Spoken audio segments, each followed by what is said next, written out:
Factories Act, SSA material probably you can find in the website. Volume 2 னு இப்போதைக்கு upload பண்ணி வச்சிருக்கேன். Okay. So probably next editionல வந்து I'll be incorporating with the as a single. Okay. Actually volume 1, volume 2 ரெண்டு volume இருக்கும் உங்களுக்கு. இது வந்து 3 னு போட்டு வச்சிருக்கேன். Okay. So, next editionல உங்களுக்கு ஒரே புக்ல வந்துரும் அது. So scheme of the act or scheme of the act என்னன்னு முதல்ல சொல்றேன். எந்த ஒரு ஆக்டா எடுத்தாலும் நம்பர் ஆஃப் சாப்டர்ஸ் ஸ்பிளிட் பண்ணிருக்காங்கன்னு பார்த்திருக்கோம். அவருக்கு டைட்டில் வச்சு நம்ம அண்டர்ஸ்டாண்ட் பண்ணிக்கலாம் சொல்லியிருக்கோம். 12 சாப்டர்ஸா ஸ்பிளிட் பண்ணிருக்காங்க அண்ட் 120 செக்ஷன்ஸ் இருக்கு, 3 ஷெட்யூல்ஸா இருக்கு. இந்த ஆக்டோட மெயின் தீம் வந்து 4 விஷயம் கவர் பண்ணிருப்பாங்கப்பா. இது அல்டிமேட்டா இது என்ன ஹெட்டிங்ல கவர் ஆகுது பாத்தீங்கன்னா இண்டஸ்ட்ரியல் லாஸ்னு கவர் ஆகுது. இண்டஸ்ட்ரி ஃபேக்டரிஸ் ரன் ஆகுது இல்லையா, அப்போ அங்க வந்து என்னென்ன மெஷர்ஸ் இருக்கணும், என்னென்ன அவேர்னஸ் இருக்கணும். அண்ட் ஒவ்வொரு இப்போ ஷேர் ஹோல்டர்ஸ்க்கு நீங்க பாத்தீங்கன்னா ஒரு சில இன்வெஸ்ட்மெண்ட் வந்து ஷேர் ஹோல்டர்ஸ்க்கு பண்றோம். இன்வெஸ்ட்மெண்ட் இந்த சேஸ் செக்யூரிட்டி மெஷர்ஸ் இப்ப செபின்னு இருக்கு. ஓகே, சோ அந்த மாதிரி ஒவ்வொன்றுத்துக்கும் ஒண்ணுமா இருக்கும்போது கஷ்டப்பட்டு லேபர்ஸ் ஒர்க் பண்றாங்களா, ஃபேக்டரிங்கிறது பெரிய பெரிய மிஷினரி இருக்கிற இடம், அங்க ஒர்க் பண்ணும்போது அவங்களுக்கு என்ன நீங்க பண்றீங்க அப்படின்னு வரும்போது இந்த ஃபேக்டரிஸ் வந்து கம்ப்ளீட்டா லேபரர்ஸ்க்கு சப்போர்ட் பண்ற விஷயம். அப்போ யாருக்கு இது ஹெட்டேக்கா இருக்க போகுது? மேனேஜ்மெண்ட்டுக்கு ஹெட்டேக்கா இருக்கும். சோ இதான் தீம். இந்த ஆங்கிள் நீங்க வச்சுட்டே வந்தீங்கன்னா ஹெல்ப்ஃபுல்லா இருக்கும். 4 விஷயம் கவர் பண்றாங்க. ஒன்னு வந்து அங்க ஒர்க் பண்ற லேபரர்ஸ்க்கு ஹெல்த் மெஷர்ஸ் நீங்க ப்ரொவைட் பண்றீங்களா, இன்னொன்னு வந்து வெல்த் மெஷர்ஸ் நீங்க ப்ரொவைட் பண்றீங்களா. ஓகே, ஹெல்த், வெல்த், அதுக்கு பிறகு சேஃப்டி மெஷர்ஸ் என்ன ப்ரொவைட் பண்றீங்க. சின்ன கிளாரிபிகேஷன் கொடுத்துடலாம் before I go for first one. ஹெல்த்னா இப்போ வந்து ஒர்க் பண்றாங்க, ஓகே, அவங்களுக்கு ஹெல்த் ஹசார்டஸா இருக்கக்கூடாது, கிளீனா இருக்கணும். வெல்த் மெஷர்ஸ்ங்கிறது அவங்களுக்கு கம்ஃபர்ட் தரணும். அவங்க என்ன ஃபுல்லா உட்காந்து மிஷின் பக்கத்துல இருக்க முடியும், கொஞ்சம் ஒரு ஒரு ரெஸ்ட் பே இருக்கணும். ஒரு சில ஜாப்ஸ் எல்லாம் இப்போ ஃபேக்டரி பாத்தீங்கன்னா மேனுஃபேக்சரிங் எல்லாம் இருக்குன்னு வச்சுக்கோங்களேன், ட்ரெஸ் அழுக்காகும், ட்ரெஸ் மாத்ததுக்கு ஒரு இடம் வேணும், ட்ரெஸ் வாஷ் பண்ணி போடுறதுக்கு ஒரு இடம், இந்த மாதிரி ஹெல்த் மெஷர்ஸ் சேஃப்டி இருக்கணும்ல. ஒரு ஒரு இடத்துல வந்து நம்ம போறோம்னா நம்மளோட ட்ரெஸ் ப்ரிகாஷனரி மெஷர்ஸ் என்ன மெயின்டைன் பண்ணணும், மிஷினரிஸ் எல்லாம் ப்ராப்பரா ஃபென்சிங் போட்டுருக்கணும்னு சொல்லுவாங்க. ஓகே, இதெல்லாமே இருக்கு.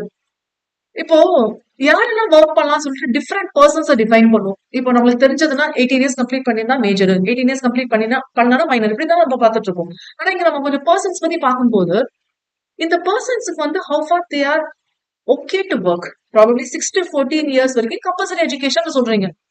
18 இயர்ஸ் ஆகிறதுக்கு இன்னும் 4 வருஷம் இருக்கு.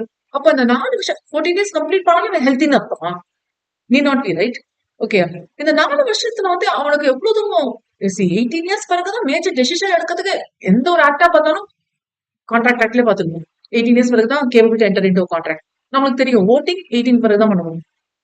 கல்யாணம் 21 பிறகு மாத்தியாச்சு, கேர்ள்ஸ் அதுவும் மாத்திட்டாங்க. அதுவும் சரி, அப்போ 18 ஒரு மேஜர் டெசிஷன் மேக்கிங் பீரியட்ல இருந்து மாறுதுன்னா அப்ப இந்த 4 இயர்ஸ்ல அவங்களுக்கு ஹெல்த் வைஸ் கேபபிள் ஆயிருப்பாங்களா? இருக்கணும்னு அவசியம் இல்ல. அப்போ இதெல்லாமே இவர் பர்சன் கேபபிள், இது பர்சன் கேபபிள், இந்த ப்ராசஸ்ல ஒர்க் பண்றது ஹசார்டஸ்னா ஆபத்தானது, இது இல்ல அப்படின்னு சொல்றதுக்கு இதெல்லாம் சர்டிஃபை பண்றதுக்கு ஒரு டாக்டர் இருப்பாரு. அதுக்கு பேர் அவர் பேர் யாருன்னு சொல்றோம்னா சர்டிஃபைங் சர்ஜன் சொல்லுவோம். ஓகே, சர்டிஃபைங் சர்ஜன் சொல்லுவோம். சோ இது கம்ப்ளீட்டா நம்ம டிஸ்கஸ் பண்றதா இந்த டாபிக்கோட இதுதான். அது தவிர பெனால்டிஸ் பத்தி மெயினா டிஸ்கஸ் பண்ணுவோம். அப்புறம் லீவ் எடுக்கிறாங்களே அதுக்கு வந்து சம்பளம் தருவீங்களாங்க. அப்போ லீவ் எடுத்தாலும் சம்பளம் உண்டு அப்படிங்கிறதுக்கு என்ன ப்ரொவிஷன்ஸ். சோ இதெல்லாம் நம்ம டிஸ்கஸ் பண்ணிடுவோம். ஆக்சுவலி இது ரொம்ப பியூட்டிஃபுல்லான இன்ட்ரெஸ்டிங்கான டாபிக். பட் அகைன் நம்ம ஆக்டா கவர் பண்ணாலும் ஒரு சில விஷயங்கள் அப்படி அப்படியே பாக்குற மாதிரி இருக்கும். சோ முடிஞ்ச வரைக்கும் நம்ம கொஞ்சம் எங்க ஸ்பீடா போகணுமோ என்ன ஸ்லோவா போகணுமோ அது டேக் பண்ணி. ஓகே, சோ மெயின் அப்ஜெக்டிவ் அந்த ஆக்ட் பாருங்களேன். இப்ப எல்லாமே உங்களுக்கு தெரிஞ்ச ஒரு ஃபீலே கிரியேட் ஆகும். சேஃப்டி மெஷர்ஸ் இருக்கணும் to promote health and welfare young and woman person. இப்பதான் நம்ம கான்ஸ்டிடியூஷன்ல பாத்துருக்கோம்ல, உமன்னா லைக் டிஸ்கிரிமினேஷன் இருக்கக்கூடாது. At same time woman and young பர்சன்ஸ்க்கு ஒரு சில டைம் ஏன்னா ஹசார்டஸ் ப்ராசஸ் பெரிய பெரிய மிஷினரியில ஒர்க் பண்ணுவீங்க. அங்க போயிட்டு வந்து ஒரு சில ப்ரொவிஷன்ஸ் வந்து இந்த இடத்துல இங்கதான் இருக்கலாம், இங்க இருக்கக்கூடாதுன்னு சொல்லி வச்சிருக்காங்க. அண்ட் லீவ் ப்ரொவைட் பண்றது வந்து ஆனுவல் லீவ், ஒரு வருஷத்துக்கு எவ்வளவு லீவ் ப்ரொவைட் பண்ணலாம்னு இருக்கு. அவங்களுக்கு வந்து வேஜஸ் ப்ரொவைட், வேஜஸ்ங்கிறது தெரியும் உங்களுக்கு, சம்பளம் தினக்கூலி அதெல்லாமே சொல்லுவோம். ஆக்டோட நேச்சர் இந்த கேஸ்ல வந்து டிஸ்கஸ் பண்ணது சோசியல் லெஜிஸ்லேஷன். சோசியல் லெஜிஸ்லேஷன் தான் இது வந்து பர்டிகுலரா இப்போ சிவில் கேஸ்னா அது வேற, கிரிமினல் கேஸ்னா வேற. சோசியல் லெஜிஸ்லேஷன் எல்லாத்துக்கும் பொறுக்கிற மாதிரி ஒரு விஷயமா இருக்கும். Health, safety, welfare and other aspects cover பண்றாங்க. It should not be exploited by the greedy business establishments. பாருங்க, பிசினஸ் மேக்கிங் ப்ராஃபிட் தான் என்னோட மோட்டோ. ஏன் ஹெல்த் பத்தி நான் கவலை பண்ணணும்? ஏன் இவ்வளவு செலவு பண்ண லேபரர்ஸ்க்கு தேவையில்லை. ஒன்னும் இல்ல, சின்ன படிக்கணும்னு சொல்லுவாங்க. எத்தனை பேர் வந்து பிசினஸ் ரன் பண்றீங்க, அந்த மாதிரி சின்ன சின்ன ஃபேக்டரிஸ் ஏதாவது ரன் பண்றீங்க, இல்ல நீங்க பாத்துருப்பீங்கன்னா தெரியும். ப்ராபப்ளி வந்து இந்த பூஜா ஹாலிடேஸ்ல வந்து முதல்ல சுண்ணாம்பு அடிப்பாங்க, கிளீன் பண்ணுவாங்க. பார்த்திருக்கீங்களா? சுண்ணாம்பு அடிக்கிறவங்க லால இருக்குப்பா. ஓகே, நீங்க பிசினஸ் வர ப்ராஃபிட் எல்லாம் வந்து பணத்தெல்லாம் வந்து ஆக்சுவலா ப்ராப்ளம் இதை தெரியல, வேல்யூ அடிஷன் சொல்லுவாங்க. வேல்யூ அடிஷன்ல பண்ண வேண்டிய செலவெல்லாம் பண்ண போக ரிமைனிங் தான் நீங்க என்ன பண்ணுவீங்க, ப்ராஃபிட் போடுவீங்க. அப்ப வேல்யூ அடிஷன்ல ஓகே என்னென்ன காஸ்ட் இன்வால்வ் ஆகுது. அப்போ கிரீடி பிசினஸ் எஸ்டாப்ளிஷ்மெண்ட்ஸா போயிடக்கூடாது, ஒர்க்கர்ஸ்க்கு ப்ரொடெக்ஷன் இருக்கணுங்கிறது. Is it okay? Scope extends the whole of India, எல்லா மேனுஃபேக்சரிங் ப்ராசஸ்க்கு அப்ளிகபிள். எந்தெந்த இது வந்து ஃபேக்டரிங்கிற டெஃபினேஷனுக்குள்ள வருதோ அதுக்கெல்லாம் applicable. Also central government, state government control இருக்கிற ஃபேக்டரிஸ்க்கும் applicable. And main highlight of the act என்னன்னு பாத்தீங்கன்னா ஒர்க்கிங் கண்டிஷன்ஸ் ரெகுலேட் பண்றதா, ஹெல்த் சேஃப்டி ஒர்க்கிங் கண்டிஷன்ஸ் அதை ரெகுலேட் பண்றது இதோட மெயின் வேலை. Okay, and provides for the improvement of working condition within the factory premises. Is it okay? Persons ஏதாச்சும் கொலோக்கியலா தெரிஞ்சுக்கிறதுக்கு, அடல்ட்னா நமக்கு தெரியும் 18 இயர்ஸ் கம்ப்ளீட் பண்ணவங்க. அடல்சன்ட் பாருங்களேன், 14 இயர்ஸ் கம்ப்ளீட்டட். ஓகே, 15 to 18 இருக்கிறவங்க. ஓகே, சைல்டுனா less than or equal to 15 years. 14 years வரைக்கும் ப்ராப்ளம் ஒரு லைன் மாதிரி போட்டுக்கிற ஏஜ்க்கு இங்க 14 போட்டுக்கலாம், இங்க 15 போட்டுக்கலாம். இந்த ஏஜ்ல இருந்து இந்த ஏஜ்ல இருந்தா இது 1, இது 2, இது 3, இது 4 and இது 5. இது வந்து 2 அடல்ட். அடல்ட்னா இதுக்கு மேல போயிட்டா 18 வச்சுக்கலாம். அடல்ட் உங்களுக்கு தெரியும். சைல்டுனா யாரு, less than or equal to 15. அப்ப இது ஃபுல்லா யாரு, சைல்டு. ஓகே, ஆனா இது வந்து கம்பல்சரி எஜுகேஷன். அப்போ 6 to 14 years compulsory education prohibited. And young பர்சன்னா சைல்டாவும் இருக்கலாம், அடல்ட் சட்டாவும் இருக்கலாம். அப்போ 14ல இருந்து 18 வரைக்கும் சைல்டாவும் இருக்கலாம், அடல்ட் சட்டாவும் இருக்கலாம். அப்போ அவனை யாருன்னு சொல்லுவோம், யங் பர்சன் சொல்லுவோம். இதெல்லாம் ஒன் வேர்ட்ல கேட்க சான்சஸ் இருக்கு. ஓகே, அண்ட் நான் அடல்ட்னா 14 இயர்ஸ்க்கு மேல, ஏன்னா 14 இயர்ஸ் கீழே நம்ம சைல்டு சொல்லிட போறோம். அடல்ட் சட்டம் வந்து நம்ம சொல்லிக்கலாம். ஓகே, ஒரு சில டேர்ம்ஸ் ஒரு கன்வீனியன்ஸ் சேக்காக பிரைம் ஒரே நம்ம உங்களுக்கு கேஸ்ல வந்ததுன்னு வச்சுக்கோங்களேன், ஒரு பிரைம் மூவ் ஆச்சு, விழுந்துச்சு, அப்போ ஆக்கிபை நிறைய பர்சன்ஸை பார்ப்போம். சேஃப்டிக்கு ஒரு ஆஃபீஸர், சேஃப்டி ஆஃபீஸர்னு பார்ப்போம். வெல்ஃபேருக்கு ஒரு ஆஃபீஸர், வெல்ஃபேர் ஆஃபீஸர்னு பார்ப்போம். இந்த கம்ப்ளீட் இதை வந்து பாத்துக்கிறதுக்கு ஆக்கிபையர்னு ஒருத்தர் பார்ப்போம். He's a complete manager of factory மாதிரி. அப்ப இவ்வளவு பேரை நம்ம வந்து நம்ம பார்க்க போறோம் இல்லையா? அதனால இந்த டேர்ம்ஸ் வரும்போது, கேஸ்ல வரும்போது பிரைம் மூவர் போச்சு, அந்த மிஷினரி போச்சு, இந்த மிஷினரி போச்சு, தலைமையில விழுந்துச்சு, இப்படி சொன்னா நமக்கு பிரைம் மூவர் என்னன்னு தெரியாம போயிடக்கூடாது. அந்த 2 டேர்ம்ஸ் மட்டும் ஒரு சாம்பிளுக்காக இன்க்ளூட் பண்ணிருக்கேன்னு சொல்லலாம். சோ பிரைம் மூவர்னா என்ஜின், மோட்டார், அதர் அப்ளையன்சஸ் எதெல்லாம் வந்து ஜெனரேட் அண்ட் ப்ரொவைட்ஸ் பவர், அதெல்லாம் பிரைம் மூவர். டிரான்ஸ்மிஷன் என்னதுன்னா shaft, wheel drum, pulley, coupling, clutch, driving belt, இதெல்லாம் பிரைம் மூவரோட மோஷனுக்காக இருக்கிற மிஷினரி. ஓகே, அண்ட் மிஷினரினா என்னது, மிஷினரினா என்னது, ஒரு மிஷின், அவ்வளவுதான். Is it okay? Prohibition, employment of young persons on dangerous machine prohibited. Young persons dangerous மிஷின்ல ஒர்க் பண்ணது prohibited. Okay, woman and child near cotton openers prohibited. Okay, ஏன்னா பர்டிகுலரா என்னென்ன ப்ரொஹிபிஷன்ஸ் கேட்டாங்கன்னு இதை லிஸ்ட் பண்ணுவாங்க. உமன் அண்ட் இந்த காட்டன் ஓப்பனர்ஸ் தான் பெரிய ஓப்பனிங் மாதிரி, பெரிய டியூப்ஸ் மாதிரி வந்து ஒரு ஓப்பனிங் மாதிரி இருக்கும். இது ஒரு ரூம்குள்ள போயிட்டு இந்த ஓப்பனிங் வரும். ஓகே, அந்த ரூம்ல பெரிய ரூம் இருக்குன்னு வச்சுக்கலாம். இந்த மாதிரி பெரிய டியூப்ஸ் மாதிரி வந்து இந்த இடத்துல ஓப்பனிங் இருக்கும். நீங்க போய் நின்னாங்கன்னா இந்த சக்ஷன் பவர் வந்து இழுத்துடும் உள்ள. அந்த அளவுக்கு ரொம்ப பயங்கர ஃபோர்ஸ் இருக்கிற மாதிரி இருக்கும். ஓகே, ஆனா அந்த ஓப்பனிங் வந்து பாத்தீங்கன்னா ஒரு ஆளே உள்ள போகலாம், அந்த அளவுக்கு ஓப்பனிங். அதனால உமன் அண்ட் சைல்ட் வந்து இந்த காட்டன் ஓப்பனர்ஸ் கிட்ட நிக்க கூடாது. Okay, they will not have the stamina, capacity இருக்காதுங்கிறதுக்காக. And child less than 14 years of age, okay, obviously prohibited தானே, இதெல்லாம் prohibition. ஓகே, இது தவிர வந்து ஒரு சில இன்ஃபர்மேஷன்ஸ் எல்லாம் டிஸ்க்ளோஸ் பண்ணோம். நார்மலா வந்து ரெக்கார்ட் மெயின்டைன் பண்ணணும் சொல்லுவாங்களே, ரெஜிஸ்டர்ஸ், அந்த மாதிரி மேனுஃபேக்சரிங், கமர்ஷியல் பிசினஸ் வந்து என்ன மாதிரியான ஒர்க்கிங் ப்ராசஸ் போயிட்டு இருக்கு, ஒர்க்கர் பத்தின டீடைல்ஸ், சர்வீஸ்ல இருக்கும்போது ஆஃப்டர் சர்வீஸ் என்ன டீடைல்ஸ், வேற ஏதாவது கம்ப்ளைண்ட் வந்து நோட்டீஸா ப்ரொவைட் பண்ணிருக்காங்களா, இன்ஸ்பெக்டருக்கு வந்து தெரியப்படுத்திருக்காங்களா. ஓகே, இதெல்லாமே பேசிக்ஸ். இப்ப போறதுதான் main content. Okay, manufacturing process எக்ஸாம்ல கேட்க சான்சஸ் இருக்கு. டெஃபினேஷன் இது follows from section 2 subclause K.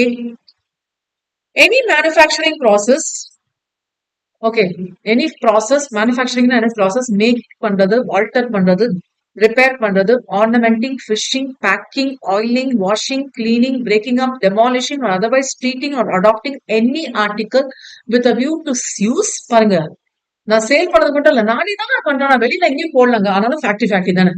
அப்போ லேபர்ஸ் வந்து ப்ரொடக்ட் ஆகக்கூடாதா? நானே யூஸ் பண்ணிக்கிறதுக்காக, இல்லைன்னா எனக்கு வெளியில சேல் பண்ணுவேன், டிரான்ஸ்போர்ட் பண்ணுவேன், டெலிவர் பண்ணுவேன், டிஸ்போஸ் பண்ணுவேன். ஏதோ ஒன்று நான் பண்றேன்னா இந்த ப்ராசஸ் எதுவா இருந்தாலும் அது எனக்கு மேனுஃபேக்சரிங் ப்ராசஸ். இது தவிர ஆயில் பம்ப் பண்றது, வாட்டர் பம்ப் பண்றது, ஸ்டீவேஜ் ஆர் அதர் சப்ஸ்டன்ஸ் பம்ப் பண்றது, இதுவும் மேனுஃபேக்சரிங் ப்ராசஸ் தான். ஓகே, பவரை வந்து நீங்க ஜெனரேட் பண்றீங்க, டிரான்ஸ்மிட் பண்றீங்க, டிரான்ஸ்ஃபார்ம் பண்றீங்க. இதுவும் எனக்கு மேனுஃபேக்சரிங் ப்ராசஸ் தான். Composing types of printing. Printing எல்லாம் பண்ணும்போது ஒவ்வொன்றும் கம்போஸ் பண்ணுவாங்க. Printing by letter press, lithography, photo கேகர், other similar process for book binding. இதுவும் மேனுஃபேக்சரிங் தான். கன்ஸ்ட்ரக்ட் பண்றீங்க, ரீகன்ஸ்ட்ரக்ட் பண்றீங்க, ரிப்பேர் பண்றீங்க, ஃபிட்டிங் ஒர்க்ஸ் பண்றீங்க, கம்ப்ளீட்டா ஃபினிஷ் பண்றீங்க, எல்லாம் breaking up of ships, destruction demolition சொல்லுவோம் இல்லையா, வெசல்ஸ். இதுவும் கன்ஸ்ட்ரக்ஷன் தான். சாரி, இதுவும் மேனுஃபேக்சரிங் ப்ராசஸ் தான். Preserving or storing any article in gold storage என்னது உங்களுக்கு மேனுஃபேக்சரிங் ப்ராசஸ் தான். இது வந்து இந்த கேஸ்ல டிஸ்கஸ் பண்ணிருக்கோம். பெட்ரோல் பம்ப்ல நடந்த கேஸ் இது. ஸோ ஜஸ்ட் பேசிக் இதுதான். ஸோ நீங்க அதை பார்த்துக்கலாம்.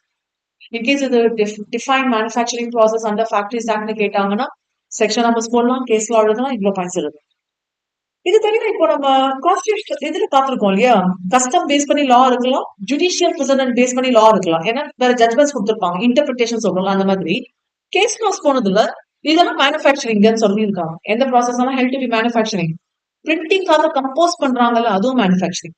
ஒண்ணுமே பண்ணாங்க, ஒரு ஆல்பபெட் மேனுஃபேக்சர், ஒரு ஆல்பபெட் இது ரெடி பண்றீங்க, அது வேர்ட் ரெடி பண்றீங்க, MANU சேர்க்கிறீங்க. இப்பதான் எல்லாமே என்னது கம்ப்யூட்டர்ல வருது. ஏதாவது நீங்க ஒர்க் பண்றீங்க, அதுவும் என்னது கம்போசிங் தான். Okay. Stuffing sun cured tobacco leaves into cigarette. Cigarette stuff பண்றாங்க இல்லையா, அதுவும் என்னது மேனுஃபேக்சரிங் தான். வெறும் ப்ராசஸ்ல தான் வருது. Peeling and washing of prawns, அதுவும் என்னது மேனுஃபேக்சரிங் தான். Okay. Raw film draping and adapting sound to different. So படம்லாம் எடுக்கும்போது உங்களுக்கு நார்மலே அந்த நாலேஜ் இருக்கும். ஸ்கிரீனிங் பண்ணிடுவாங்க, அப்புறமா எடிட்டிங் எல்லாம் நடக்கும், அதுக்கு வாய்ஸ் கொடுப்பாங்க. அந்தந்த ஆக்டர்ஸ் வந்து வாய்ஸ் கொடுப்பாங்க. Raw film draping and sound adapt பண்ணிடுது, அதுவும் என்னது மேனுஃபேக்சரிங் ப்ராசஸ் தான். ஆனா நீங்க கீழே இருக்கிற லிஸ்ட் பாத்தீங்கன்னா இதெல்லாம் மேனுஃபேக்சரிங் ப்ராசஸ் இல்ல. சும்மா எல்லாமே முடிச்ச பிறகு ஃபிலிம் வந்து போட்டு காமிக்கிறீங்க இல்ல. ஸ்கூல்ல இண்டஸ்ட்ரி ரிலேட்டட் ஸ்கூல், இந்த டிப்ளமா எல்லாம் பண்ணுவாங்களே 10th முடிச்சுட்டு, அவங்களுக்கு எல்லாம் ஒரு ட்ரைனிங் மட்டும் ப்ரொவைட் பண்றாங்க. அது ப்ராசஸ் இல்ல, training it's not process. Okay, அதுக்கு வேற எல்லாம் இருக்கு. ஓகே, நம்ம லேபரஸ் பாயிண்ட் ஆஃப் வியூ தான் பார்க்கணும். Manufacturing not for sale. Okay, அங்க வந்து ஃபார் மை யூஸ்னு இருக்கும், அந்த same time for my use நான் யூஸ் பண்ணிட்டு திரும்ப நான் சேல் பண்ணுவேன், அந்த மாதிரி process. Packaging for final products, நான் வாங்கிட்டு சும்மா என் லேபிள மட்டும் போட்டு கொடுங்க. ஓகே, அது வராது. டிரான்ஸ்போர்டேஷன் ஆஃப் கான்ட்ராக்ட் பேசிஸ் வராது. கான்ட்ராக்ட் பேசிஸ் தான், ரெகுலரா நான் பண்ண மாட்டேன். டிரான்ஸ்போர்ட் தான் பண்ண, வேற ஒன்றும் பண்ண மாட்டேன். preliminary process of packing raw material வராது. Receiving of news from various sources வராது. Generation and transmission of electricity வராது. Can please highlight this word. நீங்க அந்த ப்ரீவியஸ் பேஜ்ல டெஃபினேஷன் பாத்தீங்கன்னா generation, transmission and transformation of power இருக்கும். எலக்ட்ரிசிட்டினா சின்ன லெவல்ல பண்றது, பவர்னா கிலோ மெகாவாட்ஸ்ல பண்றது. ஓகே, சோ பவர்னு சொன்னா அது வந்து உங்களுக்கு மேனுஃபேக்சரிங் ப்ராசஸ். எலக்ட்ரிசிட்டி சொன்னா மேனுஃபேக்சரிங் ப்ராசஸ் இல்லப்பா. Okay. Hazardous process follows from section 2CB clause. Any process or activity, probably it's mentioned in the first schedule. Okay, first schedule வந்து எதெல்லாம் hazardous process மென்ஷன் பண்ணிருப்பாங்க. So for convenience sake, let me have a short discussion. இதெல்லாம் நம்மளுக்கு exam point of வியூக்கு தேவையில்ல, but still you can have a idea. Okay, ஏன்னா schedule 1 சொல்லிட்டாங்க, அது என்ன ஷெட்யூல் 1ல இருக்கு அப்படின்னு தெரிஞ்சுட்டா கொஞ்சம் பெட்டரா இருக்கும் இல்லையா, அதுக்காக. 1 second.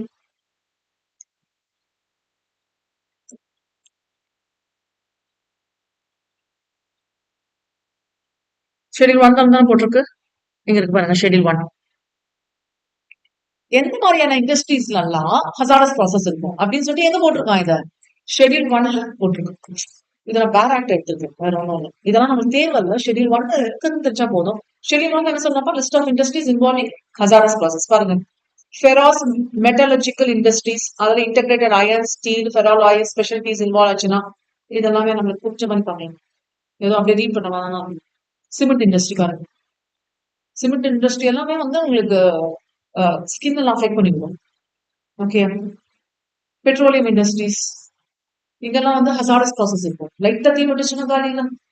Rubber industry, paint industry, leather turning. Leather turning எல்லாம் இப்போ இன்ஃபேக்ட் சொல்ல போனா இந்த சைல்ட் லேபர் ப்ரொடெக்ஷன் ஆக்ட் இருக்கு இல்லையா, அதுல வந்து பாத்தீங்கன்னா இட்ஸ் நாட் கம்ப்ளீட்லி ப்ரொடெக்டட். இப்போ பேரண்ட்ஸோட கைடன்ஸ்ல ஒர்க் பண்றாங்கன்னா பண்ணலாம். இந்த லெதர் டேனிங்ல இந்த ஸ்லாட்டரிங் ஹவுஸ் சொல்லுவாங்கல்ல, இப்போ லெதர்னா மாடை இது பண்றது இல்லையா, சோ அதுல வந்து கொல்றதெல்லாம் இருக்குல்ல ஸ்லாட்டரிங், அதுல வந்து சைல்டு இருக்கக்கூடாது, ஏன்னா mentally they'll get affected. Okay.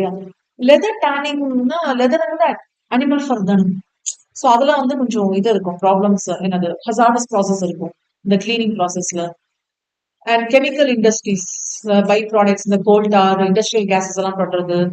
Just ஒரு ஐடியா தான் சொல்றேன்ப்பா, உங்களுக்கு ஹெல்ப்ஃபுல்லா இருக்கும் இந்த டேர்ம்ஸ் எல்லாம் பத்தி. அது ஃபர்ஸ்ட் ஷெட்யூல். செகண்ட் ஷெட்யூல் வந்து ஒரு சில கெமிக்கல் சப்ஸ்டன்ஸ் வந்து பொல்யூஷன் கிரியேட் ஆகுது இல்லையா, நீங்க சுத்தமா இது பண்ண முடியாது. ஏர் பொல்யூட் ஆகதான் செய்யும், பட் எவ்வளவு தூரம் நீங்க பெர்மிட் பண்ணலாம். ஓகே, ஸோ அந்த பேசிஸ்ல செகண்ட் ஷெட்யூல் சொல்லியிருப்பாங்க. ஜஸ்ட் தெரிஞ்சுக்கலாம் போதும். பாருங்க இது எவ்வளவு போகுது, இதெல்லாம் மீட்டருக்கு இவ்வளவு போகும், 3 டைமென்ஷன்ல மீட்டருக்கு இவ்வளவு போகும். அண்ட் தேர்ட் ஷெட்யூல்ல பாத்தீங்கன்னா நோட்டிஃபையபிள் டிசீஸ். இது வந்து சர்டிஃபைங் சர்ஜன் இருக்காரு இல்லையா, இந்த ஹசார்டஸ் ப்ராசஸ்னால உடம்புல என்னென்ன ப்ராப்ளம் வரும். இப்ப பாருங்க, பாஸ்பரஸ் ரிலேட்டடா ஏதாவது ப்ராசஸ் இருக்குன்னா பாஸ்பரஸ் பாய்சனிங் வரும், நைட்ரீஷியஸ் ஃபியூம்ஸ்னால பாய்சனிங் வரும். ஓகே, நமக்கு ஏதாவது தெரிஞ்ச மாதிரி இருக்கான்னு பார்க்கலாமா. பாருங்க, பேத்தாலஜிக்கல் எக்ஸ்ரேஸ். இப்போ ஸ்கேன், எம்ஆர்ஐ ஸ்கேன்ஸ் எல்லாம் நிறைய எடுக்கக்கூடாதுன்னு சொல்லி கேள்விப்பட்டிருப்பீங்க. ஸ்கேன்ஸ் எல்லாம் தேவையில்லாம எடுக்கக்கூடாது. எக்ஸ்ரேஸ் இருக்கிறதுனால மேனிஃபெஸ்டேஷன்ஸ், உடம்புக்கு ஏதாவது ரேடியோ ஆக்டிவ் சப்ஸ்டன்சஸ் வரும். கார்பன் மோனாக்சைடு கேஸ் இன்ஹேல் பண்றதுனால, ஆக்குபேஷனல் கேன்சர். இப்போ சில பேர் சிமெண்ட் இண்டஸ்ட்ரீஸ் எல்லாம் இருக்காங்கன்னு வச்சுக்கோங்களேன், அது ப்ராப்பர் கிளவுஸ், அதுக்கு நான் காஸ்டியூம்ஸ் எல்லாம் இருக்கும் வேர் பண்ணும். அதெல்லாம் வேர் பண்ணாம நீங்க போட்டு உள்ள போனீங்கன்னு வச்சுக்கோங்க, இதெல்லாம் ப்ரொவைட் பண்ண வேண்டியது ஆக்கிபையரோட வேலை. Occupier is complete in charge of factory. So இதெல்லாமே வந்து ஃபாலோ பண்ணும். அவர் மாதிரி ஃபாலோ பண்ணாம ஸ்கின்ல பட்டு ஸ்கின் கேன்சர் வந்துச்சுன்னா, அப்போ சர்டிஃபைங் சர்ஜன் வந்து இந்த ஹசார்டஸ் ப்ராசஸ்னால என்ன கெமிக்கல்ஸ் யூஸ் ஆகுது, இதனால என்ன பாய்சனிங் நடக்கும், அதெல்லாம் பார்த்துதான் பண்ணுவாங்க. ஓகே, அந்த இடத்துல வந்து எவ்வளவு பெரிய ஆளுங்களுக்கே வந்து இந்த மாதிரி ப்ராசஸ், இந்த மாதிரி பாய்சனிங் வரும்னு தெரிஞ்சதுன்னா 14 இயர்ஸ் கம்ப்ளீட் பண்ணவங்களுக்கு என்ன தெரியும், சொல்லி கொடுத்தாலும் புரியுமான்னு தெரியல.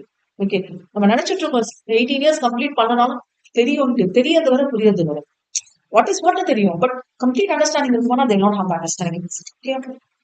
So hazardous process, so like material impairment to the health வரும். ஓகே, இப்ப நம்ம பாக்குறோம் இல்லையா, அது நடக்கும் இது நடக்கும்ட்டு.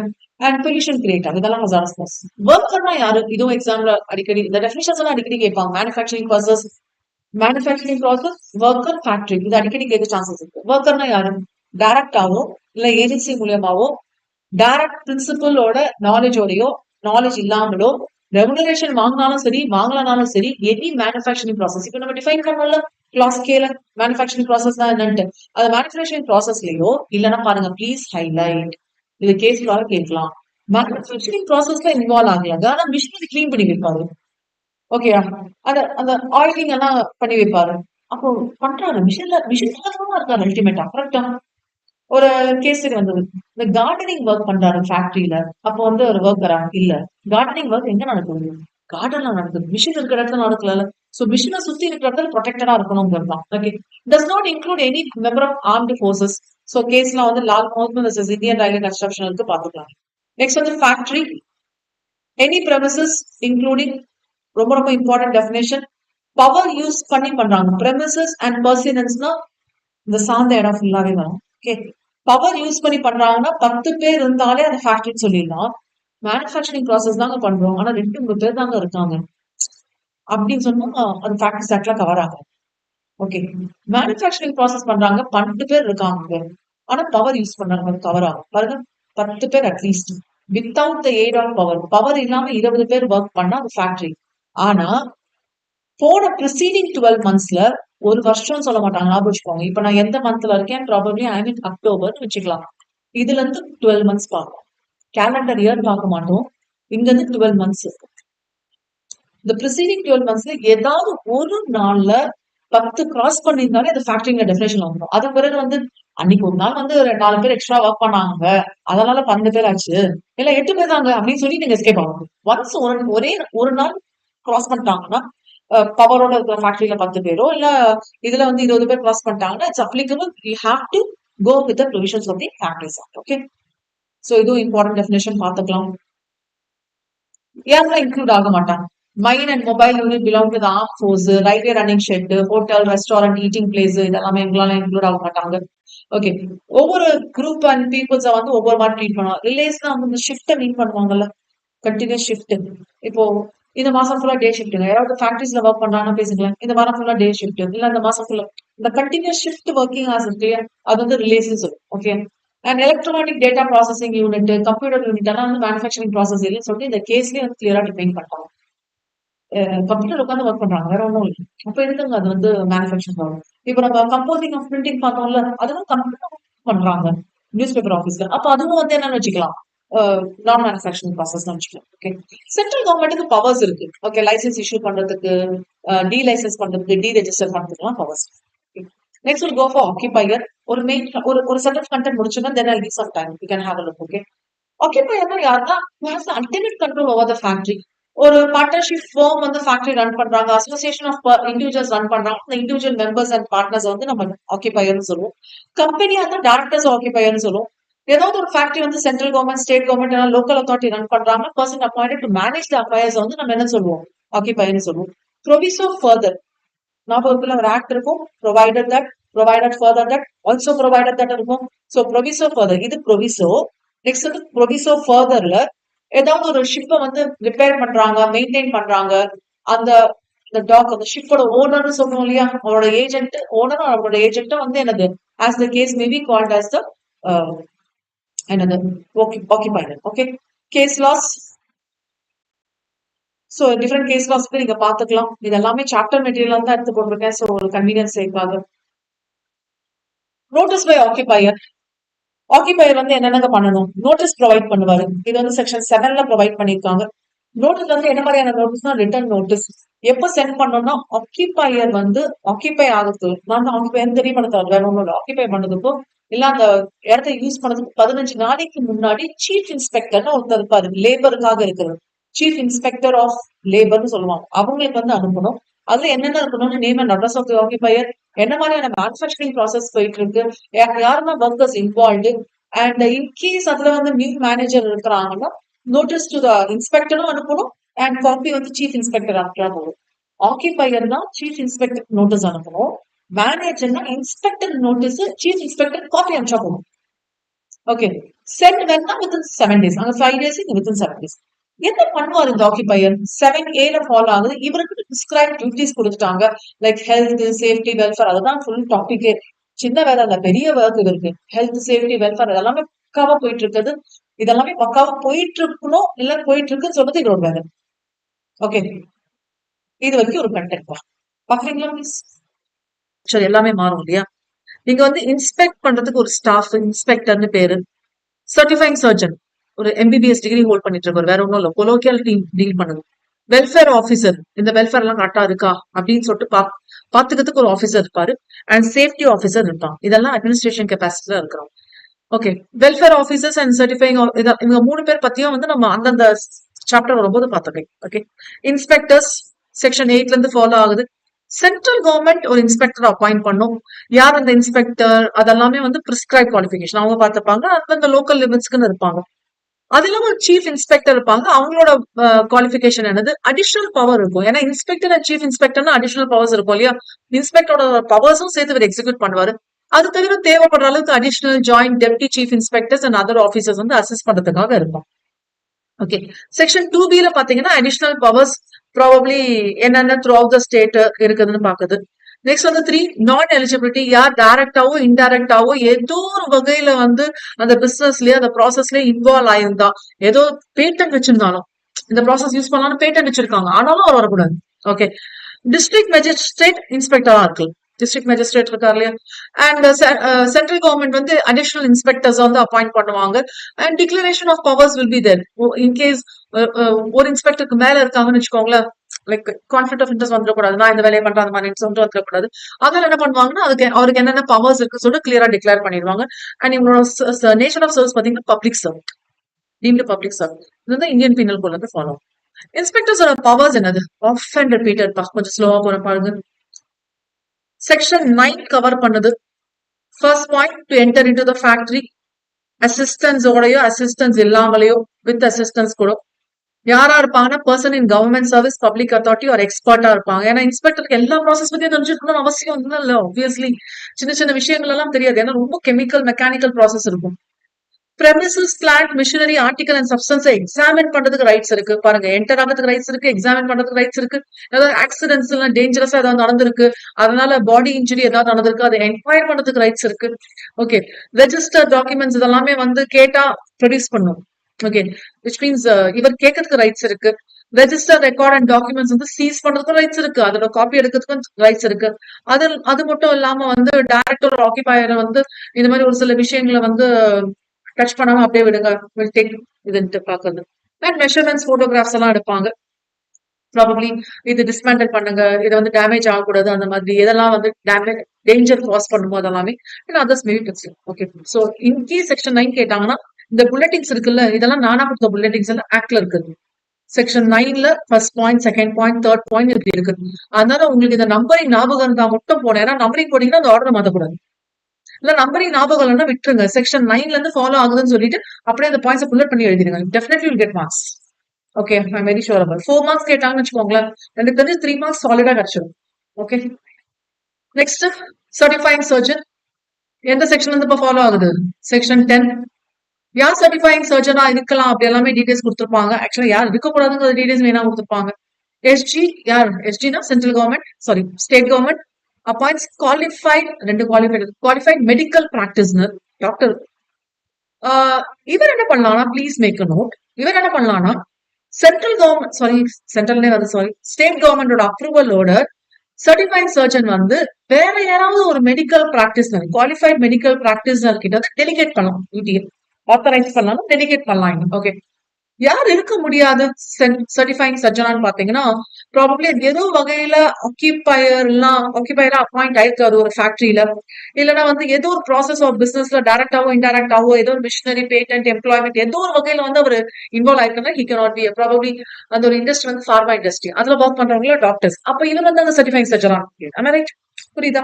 ஓகே, அண்ட் ப்ராபப்ளி இவருக்கு வந்து பர்ஃபெக்டா வந்து ஸ்டேட் கவர்மெண்ட் வந்து ரைட்டிங்ல இல்ல இவர் இருக்கலாம் சொல்லிட்டு எக்ஸாம்ஷன் கொடுத்திருந்தா okay. Okay, and ultimately this is another one heading, duties of certifying surgeon. Young persons examine பண்ணி சர்டிஃபை பண்றது, டேஞ்சரஸ் ஆக்குபேஷன் ப்ராசஸ் பத்தி எக்ஸாமின் பண்றது, மெடிக்கல் சூப்பர்விஷன், ப்ராபப்ளி இல்னஸ் வருங்க இந்த மேனுஃபேக்சரிங் ப்ராசஸ்னால, அதர் கண்டிஷன்ஸ்னால இல்னஸ் வரும் சொல்றது, ஹெல்த் ஆஃப் ஒர்க்கர்ஸ் வந்து அஃபெக்ட் ஆக சான்சஸ் இருக்கு. எப்போ ஏதாவது சேஞ்ச் கொண்டு வரீங்க, இல்ல நியூ மேனுஃபேக்சரிங் ப்ராசஸ் வந்து இன்வால்வ் பண்றீங்க, ஏதாவது வேற ஏதாவது சப்ஸ்டன்ஸ் யூஸ் பண்றீங்க, அதனால இல்லைன்னா வந்து இன்ஜுரி வரலாம். யங் பர்சன்ஸ் வந்து ஏன்னா யங் பர்சன்ஸோட பாடி நேச்சர் மாதிரி இருக்கும் இல்லையா, அதனால இருக்கேன். Okay, so that is an explanation who can be a CS. MBBS degree வாங்கியிருக்கணும், இந்தியன் மெடிக்கல் டிகிரிஸ் ஆக்ட் படி ஹீஸ் அ குவாலிஃபைடு பர்சன் சொல்லிருக்கோம், வேற ஒன்றும். ஓகே, ஸோ இது வரைக்கும் ஒரு content. Focus on health measures, அதுல செக்ஷன் 11ல இருந்து 20 வரைக்கும் ஹெல்த் ரிலேட்டடா பார்ப்போம். ஜஸ்ட் ஒரு ஜிஸ்ட் ஒரு ஐடியா இருக்கணுங்கிறதுக்காக. 11 வந்து எதை பத்தி பேச போகுதுன்னா கிளென்லினஸ் பத்தி பேசும். 12 வந்து இந்த வேஸ்ட் எஃப்யூலன்ஸ் கெமிக்கல் வேஸ்ட் சொல்லுவாங்க, அதெல்லாம் ப்ராப்பரா டிஸ்போஸ் பண்ணணும். ஓகே, இந்த ஹாஸ்பிட்டல் போயிருக்கீங்களா, இன்ஜெக்ஷன் போடும்போது தனியா ஒரு ரூம்ல ஒரு பக்கெட்ஸ் தனித்தனியா இருக்கும், buckets of what you call waste pits, அதுல ப்ளூ, ரெட், கிரீன் அந்த மாதிரி இருக்கும். என்ன waste? Medical waste, hazardous waste தனியாக போடுவோம் அந்த மாதிரி. 13 வென்டிலேஷன் ப்ராப்பரா இருக்கணும், டெம்பரேச்சர் கரெக்டா மெயின்டைன் ஆகணும். ஏன்னா ஃபேக்டரி மிஷின்ஸ் எல்லாம் ஓடுதுன்னா டெம்பரேச்சர், ஹியூமிடிட்டி மாறும், டெம்பரேச்சர் மாறும். 14 வந்து டஸ்ட் அண்ட் ஃபியூம்ஸ், ஓகே, அதுக்கான டஸ்ட் அவுட்லெட்ஸ் இருக்கிறது. 15 வந்து ஆர்டிபிஷியல் ஹியூமிடிஃபிகேஷன், ஹியூமிடிட்டி டெம்பரேச்சர் மாறக்கூடாது, பிரீதிங் எல்லாம் கஷ்டமா இருக்கும். 16 வந்து ஓவர் கிரௌடிங் இருக்கக்கூடாது, இதுதான் ஆஃபன் ரிப்பீட்டட் எக்ஸாம்ல. 17 வந்து ப்ராப்பர் லைட்டனிங் இருக்கணும். 18 வந்து ட்ரிங்கிங் வாட்டர் ஃபெசிலிட்டிஸ் ப்ராப்பரா இருக்கும். 19 வந்து லெட்ரின்ஸ் அண்ட் யூரினல்ஸ் இருக்கும். அண்ட் 20 வந்து ஸ்பிட்டூன்ஸ் இருக்கும். ஸ்பிட்டூன்ஸ் தான் தனித்தனியா வந்து லைக் இது பண்றது. Okay, will go one time. Section 11 cleanliness. General cleanliness என்ன மீன் பண்றாங்கன்னா, ஜென்ரல் அண்ட் பர்டிகுலர் ரெண்டா டீல் பண்ணிருப்பாங்க சப்செக்ஷன் 1ல. ஜென்ரல் கிளென்லினஸ்னா எந்த ஒரு இடமா கிளீனா வச்சுக்கணும்னு சொன்னாங்க. Clean and free from effluent இந்த மாதிரி வந்தாலே கெமிக்கல் ரிலேட்டட் வேஸ்ட், இந்த ட்ரெயின், ப்ரிவி அண்ட் அதர் நியூசன்ஸ்ல இருந்து. பர்டிகுலரா பாத்தீங்கன்னா டெய்லி கிளீனிங் பண்ணும். ஓகே, டெய்லி கிளீனிங்னா என்னது? டர்ட், இந்த ஃபியூஸ் தான் அது வேஸ்டேஜ் ரிமூவ் பண்றது. எப்படி கிளீன் பண்ணலாம்னு பாத்தீங்கன்னா, யூஸ்வலா பெருக்கிறது, இல்லைன்னா சம்டைம்ஸ் நார்மல் கிளீனிங்லாம் ஆகாது, மாப் போடுறதுன்னு சொல்லுவாங்க. அதுக்கு பிறகு மிஷின்ஸ் அதுக்கும் தனியா யூஸ் பண்ணுவாங்க, அது எஃபெக்டிவ் மெத்தட். எந்த ஏரியா கிளீன் பண்ணணும் பாருங்களேன், floors, benches of work, staircases, passages, இது சூட்டபிளா டிஸ்போஸும் பண்ணும். இது வந்து பர்டிகுலர்ல டெய்லி வந்துச்சா, நெக்ஸ்ட் வந்து வீக்லி பண்ணணும். டிஸ்இன்ஃபெக்டன்ஸ் யூஸ் பண்ணி எஃபெக்டிவ் மெத்தட் யூஸ் பண்ணும். ஏரியா ஆஃப் கிளீனிங் வந்து floors of work rooms. Okay. Then C வந்து எஃபெக்டிவ் ட்ரைனேஜ் ஃபெசிலிட்டி ப்ரொவைட் பண்ணும். வெட் ஏரியாஸ் இருக்கு, தண்ணி கொட்டும், அந்த மிஷினரி ப்ராசஸ் போகும்போது லீக் தண்ணி வரும். அப்போ வந்து அந்த தண்ணி ஒழுங்கா போகணும்ல. ஸோ அதெல்லாம் ப்ராப்பர் ட்ரைனிங் ஃபெசிலிட்டிஸ் இருக்கணும். சர்ஃபேஸ் மெயின்டெனன்ஸ் பண்ணணும். Like walls, partitions, ceiling, stops எல்லாம் இருக்கு இல்லையா, எப்பயாவது ரீபெயிண்டிங் பண்றது, ரீவார்னிஷிங் எல்லாம் பண்ண தேவைப்பட்டுச்சுன்னா பண்ணணும். ஓகே. ப்ராபபிளி இந்த பெயிண்டிங் வந்துட்டு வாட்டரபிள் வாட்டர் பண்ணணும். இப்போ வந்து தண்ணி ஊத்தி கிளீன் பண்ணலாங்கன்னு அட்வர்டைஸ்மெண்ட் எல்லாம் பார்த்துருப்போம்ல, அந்த மாதிரி. இப்போ பெயிண்ட் பண்ணிருக்காங்க, அது வாஷபிள் வாட்டர் பெயிண்ட் இல்லைன்னா ப்ராபபிளி இது வந்து எவ்ரி 5 years நீங்க ப்ராப்பரா வந்து என்ன பண்ணணும், பெயிண்டிங் பண்ணிடணும். இல்ல இது வந்து வாஷபிள் பெயிண்ட்ல தான் பண்ணிருக்காங்கன்னா எவ்ரி 3 years வந்து என்ன பண்ணணும், பெயிண்ட் பண்ணணும். எவ்ரி 6 months வாஷ் பண்ணணும். பாருங்க எவ்வளவு வச்சிருக்காங்க.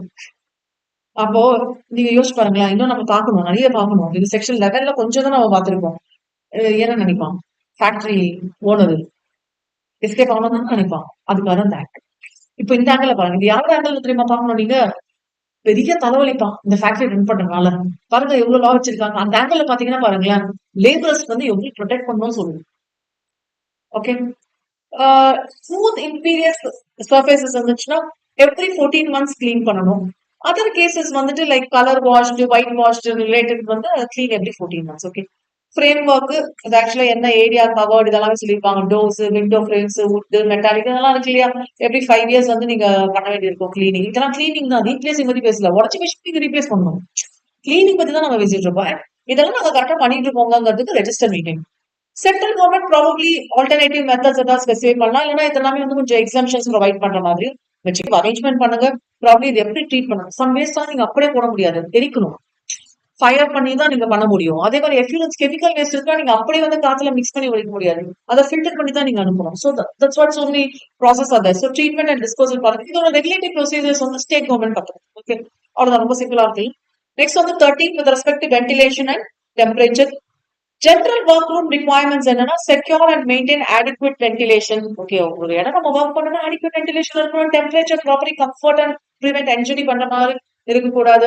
அண்ட் பர்டிகுலர் ப்ரொவிஷன்ஸ் பாத்தீங்கன்னா வால்ஸ் டிசைன் பண்றது, ரூல்ஸ் இதெல்லாமே அந்தந்த மெட்டீரியல் யூஸ் பண்ணணும். நீங்க பாட்டுக்கு வந்து ஒரு பெரிய ஒரு ஃபயர் ரிலேட்டட் வந்து தெர்மோகோல் சீலிங் எல்லாம் போட முடியும். ஓகே. ஃபேக்டரிஸ் எல்லாம் பாத்திருக்கீங்களா, நல்லா ஹை சீலிங் இருக்கும். அது வந்து சும்மா இடம் இருக்குங்கிறதுக்காக போடுறது இல்லை, அவ்வளவு ஹைட்டா இருக்கணும்னு லாஸ் சொல்லுது.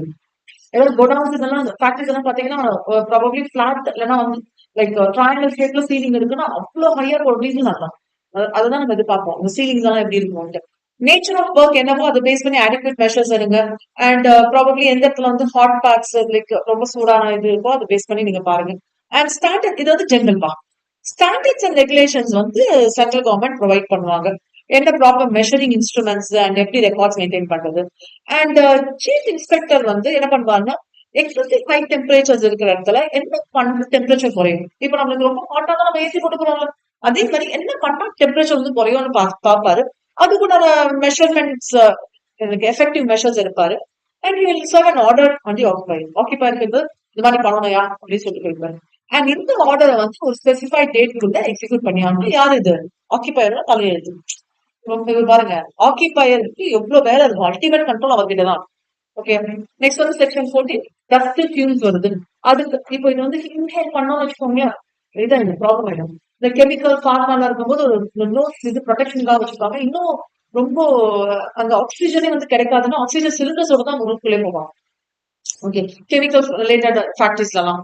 அப்போ அது இன்ஹேல் பண்ணிடக்கூடாது, ஹார்ம்ஃபுல் டஸ்ட் வந்து அக்யூமுலேட் ஆயிடும், அது இருக்கக்கூடாது. அதெல்லாமே டேஞ்சரஸ் அண்ட் அஃபென்சிவா இருக்கிறனால இதெல்லாம் பண்ணியிருப்பாங்க. அண்ட் இதெல்லாம் என்ன ஆகும், ஷெட்யூல் 3ல பார்த்தா ஞாபகம் இருக்கா, it may be poisonous. Phosphorus gas poisonous, carbon monoxide poisonous. Okay. Oh, அங்கங்க ஃபேக்டரிஸ் ரன் பண்ணது, ஊரே அழிஞ்சு போகுது, ஃபேக்டரிஸ் க்ளோஸ் பண்ண சொல்றாங்களே. ஊருக்கு வெளியில இருக்கிறவங்க, பில்டிங்குள்ளே இருக்கிறவங்க, ஃபேக்டரிக்குள்ளே இருக்கிறது எவ்வளவு ப்ரொடெக்டடா இருக்கும் அதுக்காக. Okay. So that's about first point. Second point வந்து இன்டர்னல் கம்பஷன் இன்ஜின்ஸ் எல்லாம் வச்சிருப்பாங்க. ஸோ இது வந்து ஹார்ம்ஃபுல் ஃபியூல்ஸ் வந்து அக்யூமுலேட் ஆகாம எப்படி வந்து இது கனெக்ட் பண்ணலாம். ஒரு 2 வீலர்லயே வந்து பொல்யூஷன் எமிஷன் பாக்குறாங்க இல்லையா.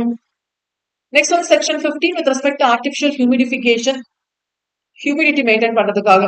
இது வந்து ஆர்டிஃபிஷியலா தான் மெயின்டைன் பண்ணும். இது வந்து ஸ்டேட் கவர்மெண்ட் ரூல்ஸ் பிரிஸ்கிரைப் பண்ணும், இந்த ஸ்டாண்டர்ட்ஸ் எவ்வளவு மெயின்டைன் பண்ணும். அண்ட் ஹியூமிடிட்டி கம்மியா இருக்குன்னா அதை எப்படி இன்க்ரீஸ் பண்றது, அது அந்த ஹியூமிடிட்டி லெவல் கரெக்டா இருக்குன்னு சொல்லிட்டு டெஸ்ட் பண்றது, அதை எப்படி என்ன எக்யூப்மெண்ட்ஸ் எப்படி டெஸ்ட் பண்றது, அதெல்லாம் ப்ராப்பரான லெவல்ஸ் வந்து ரெக்கார்ட் பண்றது, adequate ventilation and air cooling rooms வந்து ப்ரொவைட் பண்றாங்களா, வாட்டர் யூஸ் பண்றது பியூரிஃபிகேஷனுக்காக, public supply drinking water, water purified water, இதெல்லாம் ஃபாலோ பண்ணணும். Return notice will be sent by the supplier to the manager of the factory, not the occupier, manager of the factory. And probably அதுல என்னென்ன இருக்கும்னா என்னென்ன measures நீங்க adapt பண்ணணும் and இந்த date நீங்க இம்ப்ளிமெண்ட் பண்ணணும். எஸ், ஓவர் கிரௌடிங் இது எக்ஸாம்ல நிறைய வாட்டி கேட்டிருக்காங்க. பர்டிகுலர் இம்பார்ட்டன்ஸ் அந்த டாபிக் இருக்கானா அப்படியெல்லாம் எல்லாம் ஒரு எக்ஸாம்ல நிறைய வாட்டி கேட்டிருக்காங்க. உங்களுக்கு எக்ஸாம் டஃபா வந்துச்சுன்னா இதுல இருந்து என்ன வேணாலும் கேட்கலாம். ஓகே, இப்போ ஹெல்த் பத்தி ஜென்ரலா கேட்டாங்கன்னா நீங்க எழுதலாம். சாப்டர் 3 செக்ஷன் 11 to 20 இந்த பாயிண்ட்ஸ் எல்லாம் இருந்தா மார்க் அடிச்சிடும். ஓவர் க்ரௌடிங் கேட்டாங்க வேற வழி இல்லை, இதுதான் எழுதியா. So outlines regulations to prevent overcrowding in factory rooms, not to be overcrowded. Yes, நிறைய இடமே இல்லைன்னா அவங்களால வேலை செய்ய முடியாது. ஓகே, இது அடிக்கடி ஒன் வேர்ட்ல கேக்குறாங்க. எவ்வளவு ஸ்பேஸ் ரிக்வயர்மெண்ட்ஸ் இருக்குன்னா 3D ஸ்பேஸ்ல பார்ப்பாங்க. Factories in existence of the ஆக்ட்ல இருக்கும்போது, ப்ராபபிலி இந்த ஆக்ட் வரும்போது எப்போ வந்துச்சு, 1948ல வந்துச்சா, இந்த ஆக்ட் வரும்போது ஃபேக்டரிஸ் இருந்தது இல்லையா, அப்போ வந்து அட்லீஸ்ட் எவ்வளவு ஸ்பேஸ் இருந்திருக்கணும், 9.9 கியூபிக் மீட்டர்ஸ். கியூபிக் மீட்டர்ஸ் தான் தெரியும்ல, 3 டைமென்ஷன். ஒரு இடத்த 2 டைமென்ஷன் சொல்ல மாட்டீங்க, 3 டைமென்ஷனா தான் சொல்லுவீங்க, கரெக்டா? இப்போ இங்க 9.9, இங்க 9.9, ஃபீலிங்ல 9.9. ஒரு ரூம் வச்சுக்கோங்களேன், meters. Okay, 9.9 meters. Centimeter inch பத்தி எல்லாம் பேசல. ஓகே, நம்ம ஃபீட் பத்தி கூட பேசல, மீட்டர்ஸ்ல பேசலாம். ஓகே, 9.9 மீட்டர்ஸ் இருக்கு. And factory built after the ஆக்ட்னா 14.2 கியூபிக். ப்ராப்ளம் உங்களுக்கு ஒன்ல கேட்டாங்கன்னா, தட் இஸ் ஒன் வேர்ட்ல அப்ஜெக்டிவ்ல கேட்டாங்கன்னா அத்த எக்ஸிஸ்டன்ஸ் தான் ஆஃப்டர் த ஆக்டான்னு பாருங்க. இந்த ஜென்ரலா கேட்டாங்க, இப்ப என்ன பண்றது இல்ல, 9.9 ஆப்ஷன்ல இருக்கு, 14.2 ஆப்ஷன்ல இருக்கு. You will give preference for 14.2. அப்புறம் நோட் பிராக்கெட்ல போடுங்க, ஏன்னா இதெல்லாம் எக்ஸாம்ல கேட்க கொஸ்டின். என்னன்னு போடுவீங்க, factories bill after the act. இது வந்து ஸ்பேஸ் ஒர்க்கர்ப்பா, மொத்த ஸ்பேஸ பத்தி பேசல, மிஷினை பத்தி பேசல. ஞாபகம் வச்சுக்கோங்க, ஓவர் கிரௌடிங் என்னது, ஆளுங்க நிறைய இருக்கக்கூடாதுங்கிறதுக்காக. அப்போ ஒரு ஒர்க்கருக்கு எவ்வளவு ஸ்பேஸ் இருக்கணும், 14.2 கியூபிக் மீட்டர் ஸ்பேஸ் இருக்கணும். After that at the time of the act இருக்கும்போது, ஃபேக்டரிஸ் இருக்கும்போது 9.9. ஓகே, அதான் உங்களுக்கு ஆப்ஷன் ஏ, ஆப்ஷன் பி இதுல வந்து 9.9 இருக்கும், 14.2 இருக்குன்னா ஆப்வியஸ்லி நீங்க ஆன்சர் போட்டு நீங்க கான்ஃபிடென்ட்டா பிராக்கெட்ல போடுங்க, தப்பு இல்ல. Okay, maximum number of workers in room வந்து எவ்வளவு இருக்கணும்னு சொல்லிட்டு சீஃப் இன்ஸ்பெக்டர் ஆர்டர்ல வந்து என்ன பண்ணுவாங்கன்னா, ஒர்க் ரூம்ஸ்ல இவ்வளவு பேர் தான் இருக்கலாம் சொல்லிட்டு ஒரு நோட்டீஸை போஸ்ட் பண்ணுவாங்க. அண்ட் ப்ராபப்ளி தேவைப்பட்டுச்சுன்னா ப்ராபப்ளி இது எக்ஸப்ஷன் வந்து கொடுக்கலாம். ஓகே, இது தேவையில்ல, ஒன்றும் அந்த அளவுக்கு எல்லாம் ப்ராசஸ் எல்லாம் பெருசா இருக்காதுன்னு சொல்லுவோம். தென் section 17 with respect to lightening, adequate lightening இருக்கணும், ஏன்னா பார்த்தா கிளார் அடிக்க கூடாது எக்ஸெட்ரா. விண்டோஸ் எல்லாம் ப்ராப்பரா மெயின்டைன் பண்ணிருக்கணும். சம்டைம்ஸ் ஸ்கை லைட் வரணும். ஓகே, கிளார் அடிச்சா அதை எப்படி ப்ரிவென்ட் பண்றது, ஷேடோஸ் விழும். லைட்டிங் பாத்திருக்கீங்களா, என்னோட ஷேடோ விழுந்துச்சுன்னு வச்சுக்கோங்களேன், அந்த மிஷினரி என்ன கொடுக்கும் தெரியாது, நான் மாட்டிப்பேன். அதனால அந்த ரிஃப்ளெக்ஷன்ஸ் ஷேடோஸ் எல்லாம் ஃபார்ம் ஆகாத மாதிரி நான் ப்ரிவென்ட் பண்ணணும். Empowerment of state government where it can prescribe its standards. Section 18 with respect to drinking water, sufficient and adequate wholesome drinking water இருக்கணும். மார்க்கிங் எந்த இது வந்து இப்போ நார்மல் டெம்பிள், நார்மல் ஒரு பப்ளிக் பிளேஸ்ல பார்த்தா ட்ரிங்கிங் வாட்டர், ஹேண்ட் வாஷ் மாதிரி போடுறாங்களே, அது மாதிரி மார்க்கிங் இருக்கணும் இந்த லொகேஷன்ல. மார்க்கிங் லாங்குவேஜ் புரியணும்ல, நீங்க பாட்டு ஏதாவது போட்டீங்கன்னா புரியுற மாதிரி இருந்தா எந்த தண்ணி தெரியும். லொகேஷன் வந்து பாத்தீங்கன்னா பாருங்க, கண்டாமினேட் ஆகாத மாதிரி இடத்துல இருக்கு, நாட் வித்தின் 6 மீட்டர்ஸ். இப்போ ரெஸ்ட் ரூம் இருக்கு, அங்க பக்கத்துல வைக்க கூடாது, எங்க வைக்கணும், 6 மீட்டர்ஸ் கேப் இருக்கும். எங்கெங்க கண்டாமினேட் ஆகும்னு தோணுதோ அங்கிருந்து 6 மீட்டர்ஸ் கேப் இருக்கணும். ஷார்ட்டர் டிஸ்டன்ஸ் வைக்கலாமான்னு சீஃப் இன்ஸ்பெக்டர் நீங்க என்ன பண்ணணும், கேட்கணும், பர்மிஷன் கேட்கணும், வேற ஒன்றும். அவர் வந்து அப்ரூவ் பண்ணுவாரு ரைட்டிங். சம்டைம்ஸ் வந்து ஹாட் வெதர்ல வந்து கூல் வாட்டர் வைக்கலாம், கேட்பாங்கல்ல, எவ்வளவு வெயில் அடிக்குதுப்பா, தண்ணி வந்து பாத்தீங்கன்னா கொதிக்கிற தண்ணி மாதிரி இருக்கும் சம்மர்ல எல்லாம், அந்த டைம்ல வந்து கூல் வாட்டர் கேட்பாங்க. 250 ஒர்க்கர்ஸ் மேல இருந்தாங்கன்னா கூல் வாட்டர் வைக்கும், இது மேண்டேட்டரி. ஆனா என்னோட ஆபீஸ்ல 100 பேர் இருக்காங்க, என்னோட ஃபேக்டரியில 100 பேர் இருக்காங்க, நான் வைக்கணும்னா வைக்கலாம், இது என்னோட விஷயம். லா என்ன சொல்லுது, 250 ஒர்க்கர்ஸ் உங்களோட ஃபேக்டரியில இருந்தாங்கன்னா டெஃபினட்டா கூல் வாட்டர் வைக்கணும். எப்போ, ஹாட் வெதர்ல வச்சா போதும். ஓகே, 250 இருக்கிறாங்கன்னா நாட் மேண்டேட்டட், வேணும் வைக்கலாம். சென்ட்ரல் ஸ்டேட் கவர்மெண்டோட ரூல் வந்து இதெல்லாமே ப்ராப்பரா போயிட்டு இருக்கான்னு பாக்குறது. Okay, then I'll go for the next section, section 19 with respect to latrines and urinals. It should be located conveniently accessible to workers. மேலுக்கு தனியா இருக்கணும், ஃபீமேலுக்கு தனியா இருக்கணும். அங்க adequate lighting and ventilation இருக்கணும். Open space நிறைய இருக்கணும். Ventilated passages இருக்கணும். Is it okay? So that's about first point. Cleanliness இதெல்லாம் இருக்கணும். Sanitize பண்ணணும். அதுக்குன்னு வந்து கம்ப்ளீட்டா ஸ்வீப்பர்ஸ் எம்ப்ளாய் பண்ணணும். ஓகே, இங்க இருக்கிறவங்க அங்கேயும் பார்த்துப்பாங்கன்னு சொல்லி விட்டுற முடியாது. அடிஷனல் ரிக்வயர்மெண்ட்ஸ் இன்கேஸ் 250 ஒர்க்கர்ஸ் வேலை இருந்தாங்கன்னா அடிஷனல் ரிக்வயர்மெண்ட்ஸ் என்ன சானிடரி டைப்ஸ் ஆஃப் லெட்டிங்ஸ் அண்ட் யூட்டினஸ் இருக்கணும்னு சொல்லுவாங்க. யூரினல்ஸ் ப்ராப்ளி வெஸ்டர்ன் டைப் இதெல்லாமே சொல்றாங்களே, அது மாதிரி பர்டிகுலரா ஃப்ளோர்ஸ் அண்ட் வால்ஸ் வந்து பாருங்க டைல்ஸ் போட்டிருக்கணும். நீங்க எங்கேயாவது பப்ளிக் பிளேசஸ்ல பாத்தீங்கன்னா நோட் பண்ணி பாருங்களேன், வால்ஸ் ரெஸ்ட் ரூம்ல வந்து சைட் வால்ஸ் கூட என்ன பண்ணிருப்பாங்கன்னா டைல்ஸ் போட்டிருப்பாங்க. அது ஃபேன்சிக்கு இல்ல, ஞாபகம் வச்சுக்கோங்க. ஓகே, அது cleaning easy. Polish impervious surfaces, probably thorough cleaning பண்ணும் at least once every weeks using detergents and disinfectants. Okay, state கவர்மெண்டோட ரோல் வந்து எவ்வளவு number of latrines and urinals இருக்கணும், இந்த number of males and females workers base பண்ணி பார்ப்பாங்க இல்லையா. And இதெல்லாம் ஃபார் சானிடேஷன் ரெகுலேஷன்ஸ் வந்து பண்ணணும். And spittoons the last with respect to health general provisions. ஸ்பிட்டூன்ஸ்லாம் தெரியும் இல்லையா, நம்மளோட வாயில வர வேஸ்ட் வந்து இது பண்றதுக்காக. Okay, so sufficient number of spittoons எவ்வளவு இருக்கணும், எந்த பிளேஸ்ல இருக்கணும், ஹைஜீனா மெயின்டைன் பண்ணணும், type number and location and maintenance எப்படி இருக்கணும்னு சொல்லுவாங்க. இது வந்து ஸ்டேட் கவர்மெண்டோட ரூல்ஸ். நோ ஸ்பிட்டிங் ரூல், எங்க ஸ்பிட்டிங் இருக்கோ அங்க மட்டும் தான் நீங்க ஸ்பிட் பண்ண முடியும். ஓகே, அதை மீறி நீங்க எங்கேயாவது ஸ்பிட் பண்ணீங்கன்னா ப்ராபப்ளி பெனால்டி லெவி பண்ணுவாங்க. அண்ட் பீனல் லயபிலிட்டி வந்து not exceeding 5 rupees. Okay, so that's about health. 4, covering with respect to section 21 to 41 for safety related measures. சும்மா ஒரு ஜஸ்ட் கொடுத்துருக்கேன், நீங்க பாத்துக்கலாம். நான் டைரக்டா கண்டென்ட் போயிடுறேன். ஓகே, இதெல்லாம் வந்து 40B முதல்ல பாத்தீங்கன்னா சேஃப்டி ஆபீசர் பத்தி பேசியிருப்பாங்க. Sorry, am I missing anything? I have to check. One second. Okay. Okay. ஆக்சுவலா வந்து இவ்வளவு கவர் ஆகலப்பா உங்களுக்கு. உங்க சிலபஸ்ல இவ்வளவுதான் கவர் ஆயிருக்கு. வாட் சொல்லிட்டு போயிட்டாங்க. ஓகே, அதெல்லாம் நம்ம அப்படியே பார்த்துருவோம். ஸோ 21 வந்து மிஷினரி வந்து ப்ராப்பரா ஃபென்ஸ் பண்ணணும். Okay, should be protected. 22 வந்து ஒரு சில மிஷினரி வந்து மூவ்மெண்ட்ஸ்ல இருக்கும். அப்படியே பாத்தீங்கன்னா அப்படியே பெருசு பெருசா சுத்தி சுத்தி வரும். மோஷன் சொல்லுவாங்க, மிஷினரி மோஷன். அது கிட்ட ஒர்க் பண்றது. ஓகே, அதெல்லாம் இல்லைன்னா அது கிட்ட ஒர்க் பண்றது. 23 வந்து நம்ம ஏற்கனவே தெரியும்ல, யங் பர்சன்ஸ் வந்து டேஞ்சரஸ் மிஷின்ஸ்ல ஒர்க் பண்றது. 24 வந்து striking gear and device for cutting off cover. ஏதாவது ப்ராப்ளம்னா இதெல்லாம் பாத்திருக்கீங்களா, லைக் ஃபயர் எக்ஸ்டிங்விஷர், ஒரு பெரிய சுத்தி மாதிரி வச்சிருப்பாங்க பவரை கட் பண்றதுக்கு, அதெல்லாமே. ஓகே, 25 வந்து self acting machines like robo machines, semi or fully robotic machines. And 26 வந்து கேசிங் ஆஃப் நியூ மிஷின்ஸ். புது மிஷின்ஸ் இது பண்ணும்போது என்னென்ன சேஃப்டி மெஷர்ஸ் நீங்க ஃபாலோ பண்ணணும். ஏன்னா ஏற்கனவே ஒர்க் பண்ற மிஷின் தான் எனக்கு தெரியும், புது மிஷின் ஒர்க் பண்ணும்போது எனக்கு தெரியாது என்ன இடத்துல எப்படி ஆப்ஜெக்ட்ஸ் இருக்கும்னு தெரியாது. So that has to be taken care. 27 வந்து உமன் அண்ட் சில்ட்ரன் வந்து காட்டன் ஓப்பனர்ஸ் கிட்ட ஒர்க் பண்ணக்கூடாது. செக்ஷன் நம்பர் ஞாபகம் வச்சுக்கலாம்ல. ஓகே, 28 வந்து லிஃப்ட்ஸ் மூவ்மெண்ட்ஸ் இருக்கும் இல்லையா, ஒரு ஃப்ளோர் தான் இருக்கணும்னு அவசியம், 2 ஃப்ளோர் இருக்கலாம்.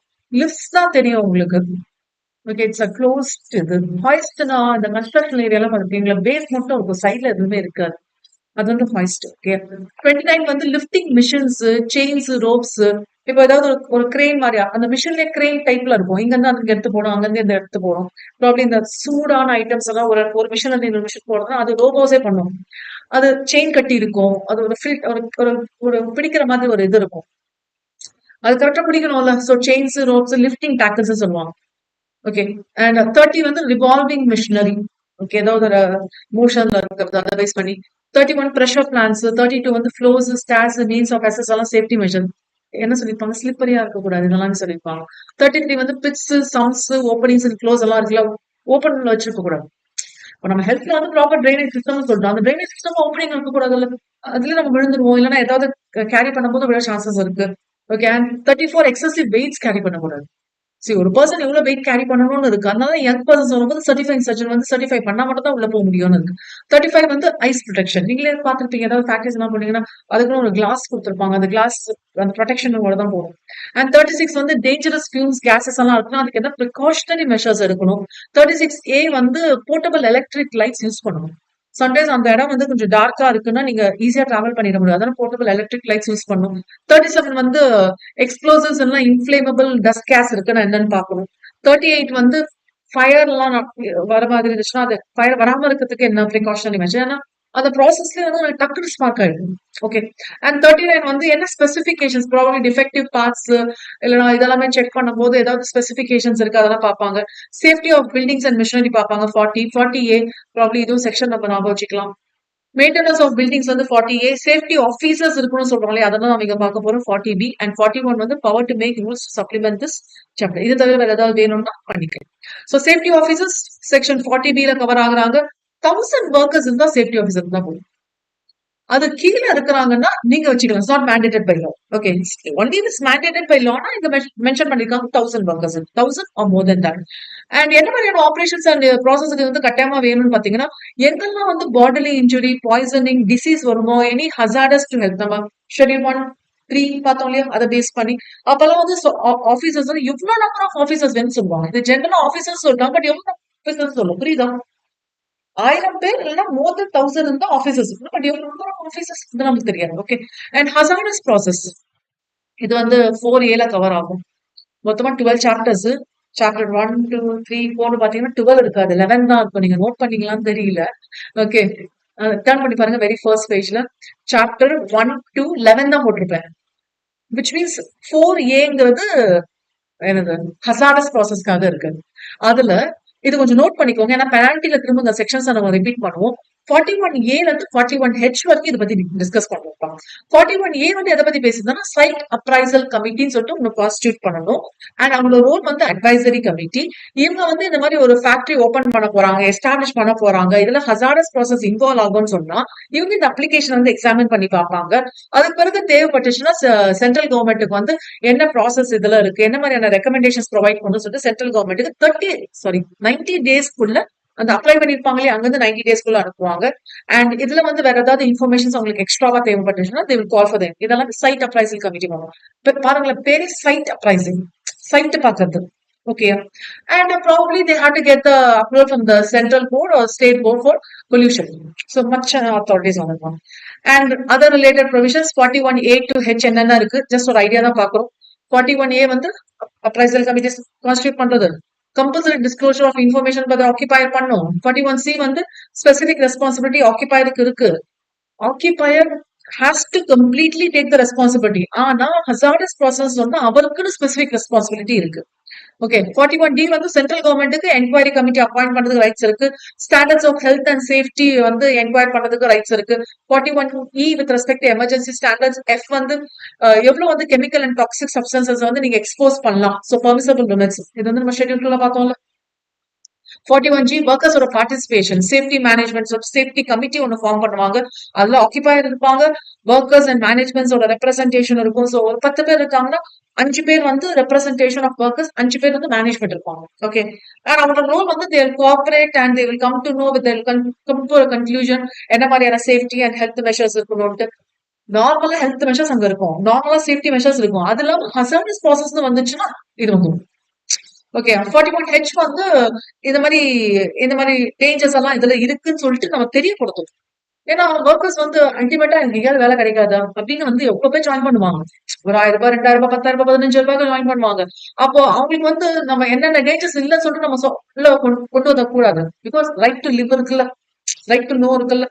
They have to bring notice to the occupier, agent and manager, whatever it is, and immediate action has to be taken. That is, they have to report to the inspector who is having the jurisdiction. Compulsory disclosure by information பார்த்தோம்ல section 41B அந்த detailed policies provide பண்ணோம்.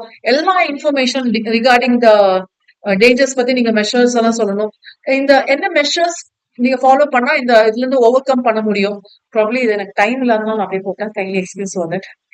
And என்ன emergency plan probably அந்த இடத்துல வந்து திடீர்னு emergency வருது, அந்த மாதிரி டைம்ல ஆக்சிடென்ட்ஸ் எல்லாம் நடக்குதுன்னா டக்குன்னு எப்படி லைக் எமர்ஜென்சி எக்ஸிட் வச்சிருப்பாங்கல்ல அதுதான். ஸோ அது ரிலேட்டடா அண்ட் ஏதாவது usage and transportation and storage of hazardous சப்ஸ்டன்ஸ்ல எப்படி நீங்க மெயின்டைன் பண்ணணும். ப்ராபப்ளி ஒரு சின்ன எக்ஸாம்பிள் சொல்லணும்னா ஒரு ஒரு லேபிள் பண்ணிருப்பாங்க, ரெஸ்ட்ரிக்டட், ப்ரொஹிபிட்டட் அந்த மாதிரிலாம் போட்டிருப்பாங்க.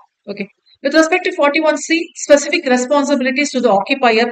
Okay, so to appoint experienced persons and the related experts in the matter. Okay, so that's about hazardous process. Safety முடிச்சுட்டு ஹசாரஸ் பர்சன் ஒரு கிளான்ஸ் பாக்குறீங்களா ப்ளீஸ். இந்த சேம் யூனிஃபார்ம். அப்ப ஸ்டோரிங் அண்ட் ட்ரைங் ப்ராப்பரா இருக்கும். ஏமா முன்னதான் கொடுப்பாங்களா அப்படி இல்லை, வாஷ் பண்ணி வைக்கணும். ஸோ ஸ்டோரிங் ஃபெசிலிட்டிஸும் இருக்கணும். 44 பாருங்களேன், இதெல்லாம் வெல்ஃபேர். ஒரு வேலை வாங்குறது மட்டும் உங்க வேலை இல்ல. What are the other things we have to provide? Sitting facilities, first aid appliances provide பண்ணோம், கேன்டீன்ஸ் ப்ரொவைட் பண்ணோம், shelters, rest rooms, lunch rooms எல்லாம் ப்ரொவைட் பண்ணோம். Creches probably 6 years to 14 years வந்து கம்பல்சரி எஜுகேஷன். 6 yearsக்குள்ள இருந்தாங்கன்னா அப்ப அவங்க பேரண்ட்ஸோட தான், உமன் ஒர்க்கர்ஸோட தான் சுத்துவாங்க. அதனால அவங்களுக்கு க்ரீச்சர்ஸ் 49 வந்து வெல்ஃபேர் ஆஃபீஸர்ஸ் இருக்கணுங்கிறதுக்காக, அண்ட் 50 வந்து சப்ளிமெண்ட் பண்றதுக்கு, அதாவது சப்போர்ட் பண்றதுக்கு என்னென்ன பாத்துலாமா? ஈஸியா தான் பாருங்க, கேஷுவலா பாத்துலாம். ஒவ்வொரு ஃபேக்டரியும் adequate and suitable facilities இருக்கணும். Separate and adequately screened facilities provide பண்ணும். Conveniently accessible and should be kept clean. இதை எதுக்காக பார்க்கணும்? வாஷிங்க்கு பார்க்கணும். ஓகே. அண்ட் எஸ்சி வந்து prescribed standards obviously. Facilities for storing and trying clothes வந்து 43ல இருந்து ஃபாலோ ஆகுது. Suitable places for keeping clothes etcetera etcetera, not own during the workers. So normal. 44 வந்து sitting facilities, sitting for workers who stand, allowing them to take rest. Seating arrangements வந்து order கொடுப்பாரு, provide பண்ணுவாரு chief inspector ஆக்கிபயர் கிட்ட. The work can be done efficiently in sitting position. Okay, எல்லா வேலையும் நீங்க sitting பொசிஷன்ல பண்ணா எஃபெக்டிவா இருக்காது. இந்த ஒர்க் சிட்டிங் பொசிஷன் வந்து பண்ணலாம்னு சொல்லிட்டு அது ஒரு ஆர்டர் பாஸ் பண்ணிருக்கோம் பாருங்க. அதாவது ஃபேக்டரிஸ் எல்லாம் சேர்ஸ் இருக்காது. ஓகே, இதை நிறைய பேர் தப்பா புரிஞ்சுக்கிட்டு பெரிய பெரிய ரெடிமேட் ஷோரூம் எல்லாம் சேர்ஸே போட மாட்டேங்கிறாங்க ஸ்டாஃபுக்கு. நீங்க யோசிச்சு பாருங்க, சேர்ஸ் போட்டு உட்கார வச்சுட்டு நீங்க அந்த ட்ரெஸ் எடுத்து கொடுங்க, இந்த ட்ரெஸ் எடுத்து கொடுங்கன்னா நகருவாங்க, அது இல்லைன்னு சொல்லிடுவாங்க.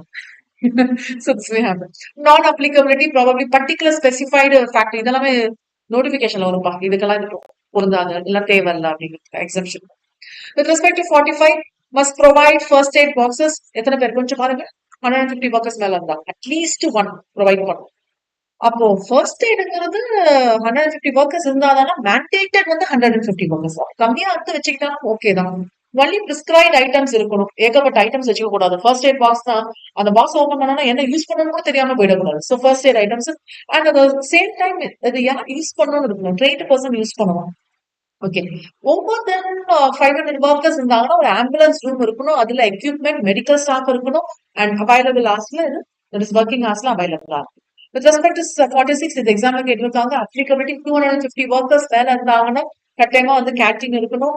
கேன்டீனோட rules like who has to set up the canteen, எந்த டேட்ல இருந்து இது இருக்கு, கேன்டீனோட construction, layout standards, equipment, furnishing எப்படி இருக்கணும், ஓகே, எப்படி இந்த சிமெண்ட் கல்ல சேர் மாதிரி போட்டிருக்காங்களா, சேர்ஸ் போட்டிருக்காங்களா, அதெல்லாம் இருக்கும். நின்று சாப்பிடுறதா, உட்காந்து சாப்பிடுறதா, அந்த மாதிரி எல்லாம் இருக்கும்.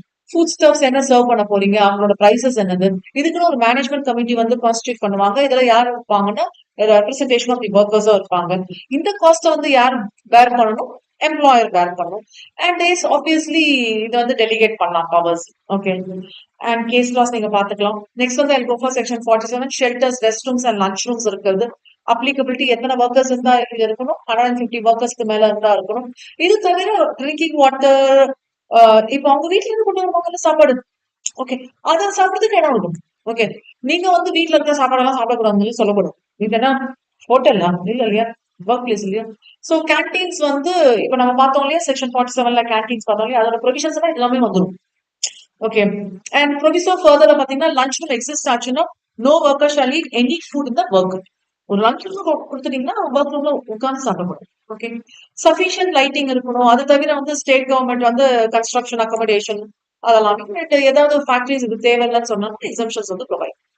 Then with respect to 48, இது often repeated data மாதிரி ஒன் வேர்ட்லயும் கேட்கலாம். நம்பர் ஆஃப் ஒர்க் மென் 30 பேர். Work women please make note, work men இல்ல, ஒர்க் உமன், லேடிஸ் தான் நம்ம மீட் பண்றோம். ஓகே, ஃபீமேல் ஒர்க்கர்ஸ் தான் மீட் பண்றோம். 30 பேர் இருக்கிறாங்கன்னா அதுவும் அவங்களுக்கு சைல்டு இருக்கணும். அந்த சைல்டு எத்தனை பேரு? 30 பேர் இருக்காங்க. ஆனா 2 பேருக்கு தான் 4 வயசுல குழந்தை இருக்கு. அண்டர்ஸ்டாண்ட், 30 பேருக்கு மேல ஒர்க் உமன் இருக்கணும். அவங்க கிட்ட எல்லார்கிட்டயும் வந்து 6 இயர்ஸ்க்குள்ள சைல்டு இருந்தாங்கன்னா you have to make suitable rooms for them. You have to maintain it. Adequate accommodation எல்லாம் இருக்கணும். Clean and sanitary condition இருக்கணும். ஒரு yes please மேக்கணும். ஒரு ஆயிரம் a person trained in the care of children and infant. குழந்தைய பார்த்துக்கிறதுக்கு இருக்கணும் இல்லையா, விட்டு போக முடியாதுல்ல. And central government may prescribe facilities, additional facilities வந்து சைல்ட் கேர் ஃபெசிலிட்டிஸ் எல்லாம் ப்ரொவைட் பண்ணலாம். Washing and changing the clothes, free milk provide பண்றது, ரெஃப்ரெஷ்மெண்ட்ஸ் ப்ரொவைட் பண்றது, அண்ட் சில்ட்ரனை ஃப்ரீ பண்றது. ஆக்சுவலா எங்களுக்கு வந்து ஸ்பெசிபிக் டைம் இன்டர்வலே கொடுப்பாங்க.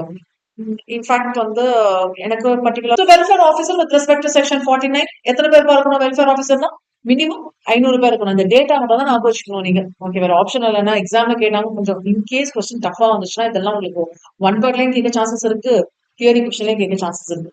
So state government they prescribe the duties and qualification etc. அந்த கேஸ்ல பாத்துக்கலாம். அண்ட் செக்ஷன் 50 சப்ளிமெண்ட் ரூல்ஸ் வந்து மேக் பண்றதுக்கு ஸ்டேட் கவர்மெண்ட்டுக்கு பவர்ஸ் இருக்கு. லைக் ஆல்டர்னேட் அரேஞ்ச்மெண்ட்ஸ் எல்லாம் பண்றதுக்கு பவர்ஸ் இருக்கு. ஸோ இந்த டேட்டா எல்லாமே நான் முடிஞ்ச வரைக்கும் ஒரு குயிக் ரீகாலா கொடுத்துருக்கேன், பாத்துக்கோங்க ஒரு idea. Okay, so that's about this chapter. Glance பாக்குறீங்களா ப்ளீஸ்? அந்த டேபிள் பார்த்துட்டு வந்தா கொஞ்சம் ஈஸியா இருக்கும். Can you find any table இருக்கா?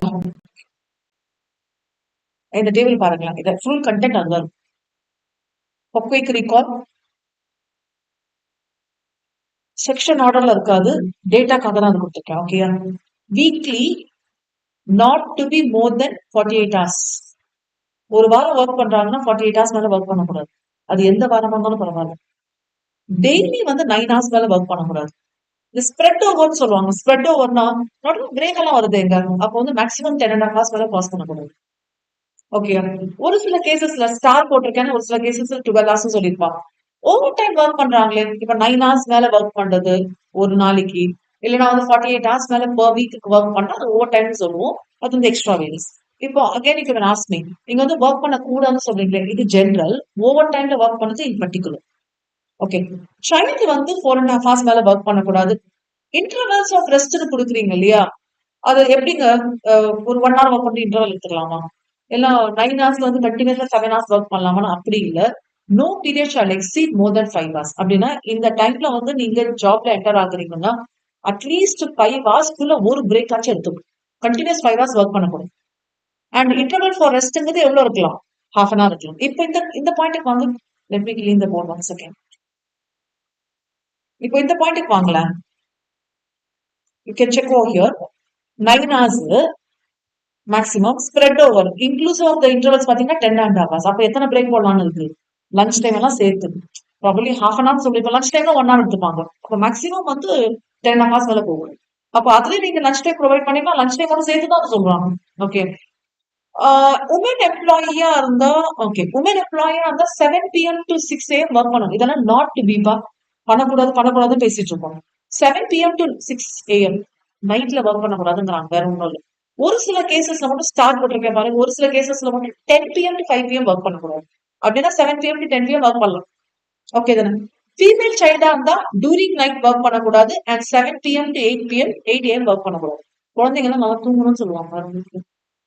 எல்லாம் தூங்குறதுக்கு டைம் இருக்கு. சி 8 PM ஒர்க் பண்ணக்கூடாதுன்னா 8:30 ஃபேக்டரிக்கு வராங்கன்னு வச்சுக்கோங்க. அப்ப எத்தனை மணிக்கு அவங்க எந்திரிச்சிருப்பாங்க? இப்ப நீங்க 5 மணிக்கு காலையில ஷிஃப்ட் போட்டீங்கன்னா அவங்க எத்தனை மணிக்கு எந்திரிப்பான்? அதனால சரி, ஓகே. இப்ப இந்த ஆங்கிள் பாக்கலாமா? இப்ப பார்த்தா ஈஸியா இருக்கும் உங்களுக்கு. பாக்கலாமா?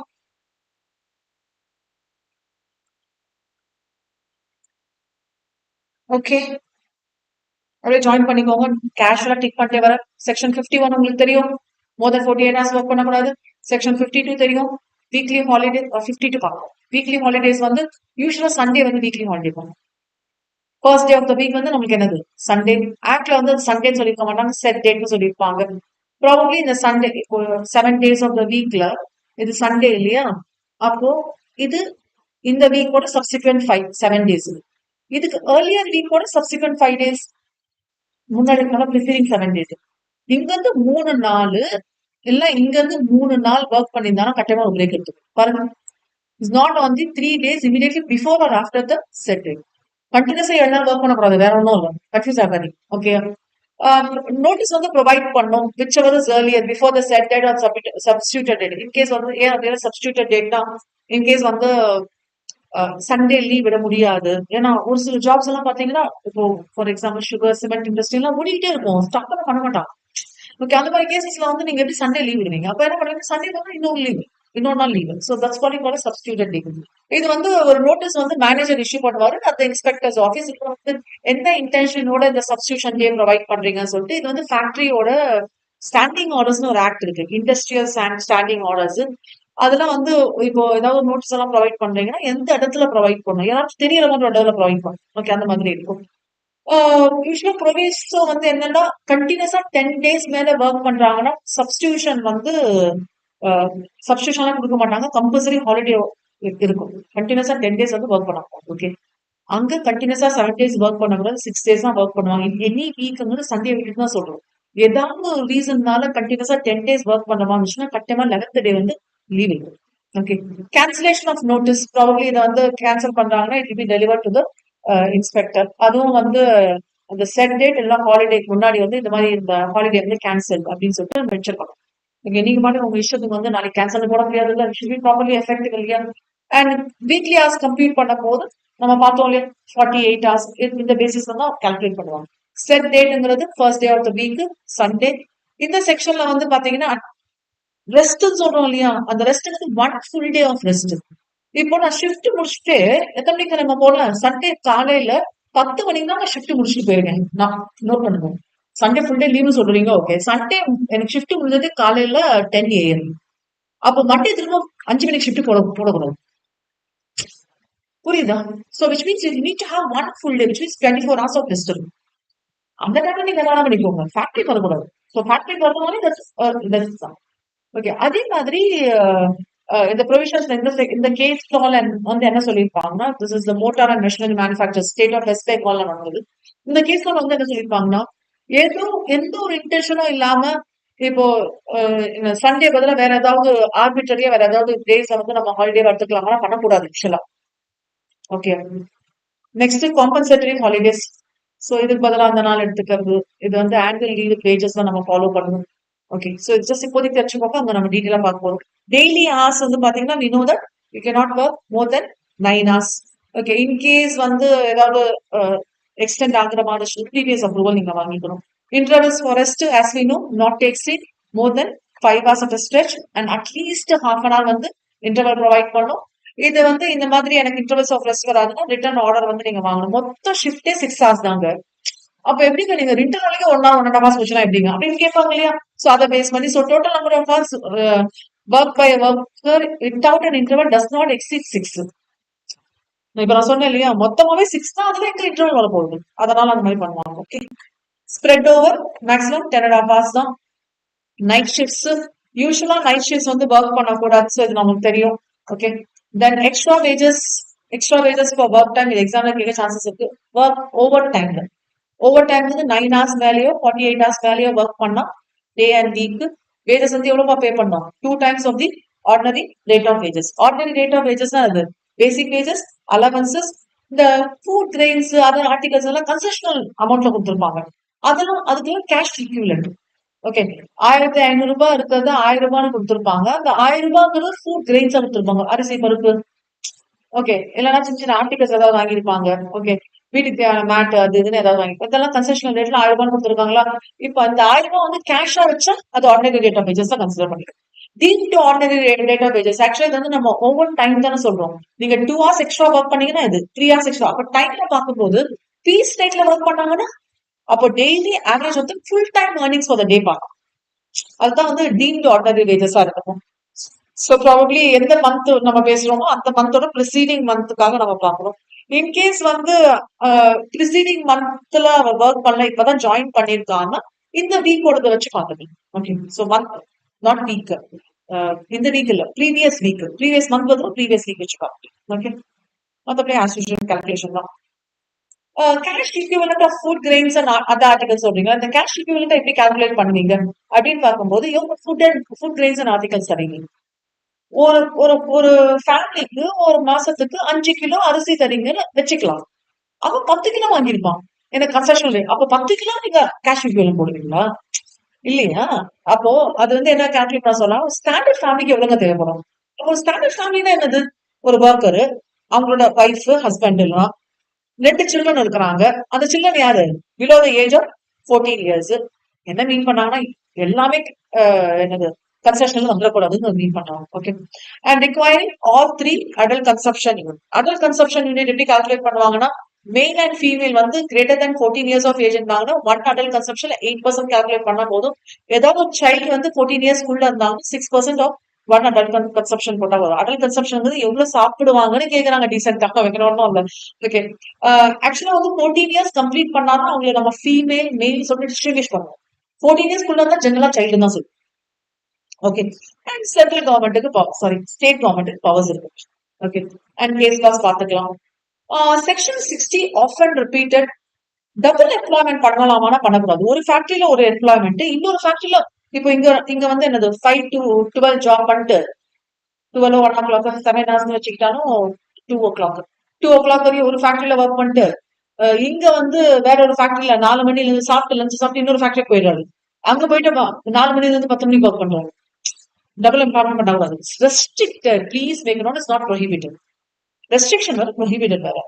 ப்ரோஹிபிட்டட் பண்ணவே கூடாது. ரெஸ்ட்ரிக்ஷன்னா ஒரு சில கேசஸ்ல பண்ணலாம். இங்க வந்து ஹெவி ஒர்க் இருக்கு, இல்ல இங்க ஹெவி ஒர்க் இருக்கலாம், நைட் தூங்கிட போறாரு. ஆனா இங்க வந்து ஹெவி ஒர்க் எல்லாம் இருக்காது, கேஷுவல் ஒர்க் இருக்கும். அப்போ that is manageable. Okay, so அது பண்ணலாம். ஆனா ரெஸ்ட்ரிக்ஷன் தான் இருக்கு. As maybe in some circumstances சொல்றாங்க. Register of adult workers as கம்ப்ளீட்டா மெயின்டைன் பண்ணப்பா. ஜஸ்ட் நோட் பண்ணிக்கோங்க போதும். அந்த அடல்ட் ஒர்க்கரோட நேம், இதே தான் நம்ம சைல்ட் ஒர்க்கருக்கும் பார்ப்போம்.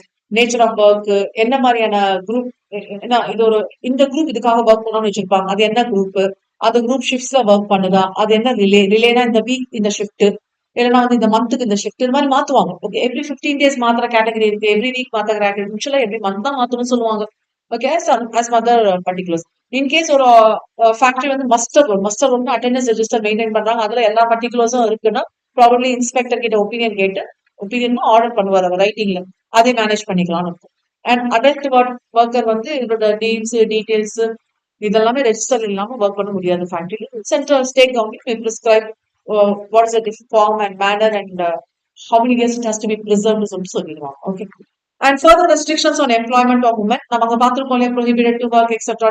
அது மட்டும் இல்லாம நம்ம இங்க டைமிங் பார்த்தோம்ல, 6 AM to 7 PM ஒர்க் பண்ணலாம். அங்க என்ன பார்த்தோம், not to be working from 7 PM to 6 AM பார்த்தோம். நீங்க வந்து ஒர்க் பண்ணலாம் இந்த டைம்ல. ஒரு சில கேசஸ்ல 10 PM to 5 AM. இது தவிர சேஞ்ச் ஆஃப் ஷிஃப்ட்ஸ் எல்லாம் இருக்குன்னா ஒரு வீக்லி ஹாலிடே பிறகுதான் சேஞ்ச் ஷிஃப்ட் பண்ணும். ஒரு வீக்கு பிறகு ஷிஃப்ட் மாறுதுன்னா ஒரு நாள் கட்டாயமா ஹாலிடே இருக்கணும். இந்த ஹாலிடே கம்ப்ளீட்டா இருக்கணும், 24 hours ஹாலிடே, அதனால தான் வச்சிருக்கோம். ஓகே. அது தவிர central government sorry state government வந்துட்டு இந்த ஃபிஷ் ரிலேட்டட் இதெல்லாம் இருக்கு இல்லையா, ஃபிஷ் எல்லாம் எப்படி பிடிப்பாங்கன்னா நடுராத்திரில வந்து பிடிப்பாங்க. அது எப்படி மார்க்கெட்டுக்கு போகணும்னு பாத்தீங்கன்னா 5 மணிக்கு மார்க்கெட்டுக்கு போகும். ஓகே, நம்ம சாப்பிட்ற ஃபிஷ் மட்டும் சொல்லல, ஃபிஷ்ல இருந்து ஆயில் எடுக்கிறாங்க. அப்போ அந்த ஃபிஷ் மைண்ட் வந்தோம்னா அதோட ஃப்ரெஷ்னஸ், அந்த ரா ஃபிஷ் சொல்றாங்க, அந்த ஃப்ரெஷ்னஸ் போகிறதுக்குள்ள அந்த கிளீனிங் ப்ராசஸ், இந்த கேனிங் ப்ராசஸ் எல்லாம் பண்ணி அனுப்பிச்சிடணும் ஃபேக்டரிக்கு. ஓகே, இந்த கியூரிங் ப்ராசஸ் எல்லாம் சொல்லுவாங்க, கியூரிங் கேனிங் ப்ராசஸ் எல்லாம் சொல்லுவாங்க, அதெல்லாம் பண்ணி அனுப்பிச்சிடணும். அது வந்து எப்போ பிடிச்சிட்டு வருவாங்க, நடு ராத்திரி 2 மணிக்கு 4 மணிக்கு வந்து இறங்கும் ஸ்டாக் ஃபிஷிங். ஓகே, அந்த டைம்ல போயிட்டு நீங்க நைட் ஒர்க் பண்ணக்கூடாதுன்னு சொன்னா புரியுதா? அப்போ அந்த இடத்துல வந்து ஸ்டேட் கவர்மெண்ட் என்ன பண்ணும், எக்ஸம்ஷன்ஸ் ப்ரொவைட் பண்ணும். Is it okay? Validity of the rules remains in force for not more than 3 years at a time. Okay, இது மாறிட்டே இருக்கும். ஓகேப்பா. சோ இது ஒரு இது இந்த செக்ஷன் வந்து அப்ளிகபிள் வந்து யாருக்குன்னா 14 இயர்ஸ் கம்ப்ளீட் பண்ணிட்டாங்க. அப்போ 14 பிறகு தான் அடல்ட்ஸ் சொல்லுவோம் இல்லையா, அவங்க வந்து யூஸ்வலா ஒர்க் பண்ண கூடாது. பட் அவங்க ஒர்க் பண்ணலாம்னா they have to get a proper certificate of fitness. Okay. And இந்த மாதிரி சர்டிபிகேட் ஆஃப் ஃபிட்னஸ் வந்து யார் கஸ்டடியில வச்சுக்கணும்னா ஃபேக்டரியோட மேனேஜர் வந்து கஸ்டடியில வச்சிருக்கணும். And such person has to carry a token. அவர் ஒர்க் பண்ணும்போது ஒரு டோக்கன் வச்சுட்டு இருக்கணும். ஏன்னா அந்த டோக்கன் வந்து இந்த சர்டிபிகேட் கிராண்ட் பண்ணிருக்காங்கன்னு சொல்றதுக்கான token. Okay. Certificate of fitness பத்தி பார்க்கலாம். இது எக்ஸாம்ல கேட்க சான்சஸ் இருக்கு. யார் அப்ளை பண்ணலாம், அப்ளை பண்ணணும் முதல்ல யார்கிட்ட, சர்டிஃபைங் சர்ஜன் கிட்ட. யார் அப்ளை பண்ணலாம்னா அந்த யங் பர்சன் ஹிம்செல்ஃபே அப்ளை பண்ணலாம். இல்ல அவங்களோட பேரண்ட் ஒரு கார்டியர் அப்ளை பண்ணலாம். இந்த 2 கேஸ்லயும் அட்டாச்மெண்ட் வேணும். என்ன அட்டாச்மெண்ட்னா, ஃபேக்டரி மேனேஜர் வந்து இந்த மாதிரி சர்டிபிகேட் ஆஃப் ஃபிட்னஸ் கொடுத்துட்டீங்கன்னா இவருக்கு வேலை இருக்குங்க அப்படின்னு சொல்லுது. டாக்டர் சர்டிபிகேட் கொடுக்குறாங்களா, அந்த மாதிரி தான், வேற ஒன்றும் இல்லை. ஓகே.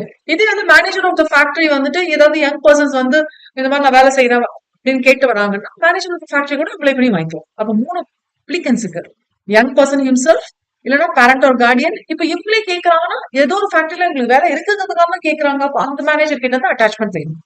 ஓகே. சர்டிஃபைங் சர்ஜனோட ரோல் வந்து என்னன்னா எக்ஸாமின் பண்ணி பார்ப்பாரு.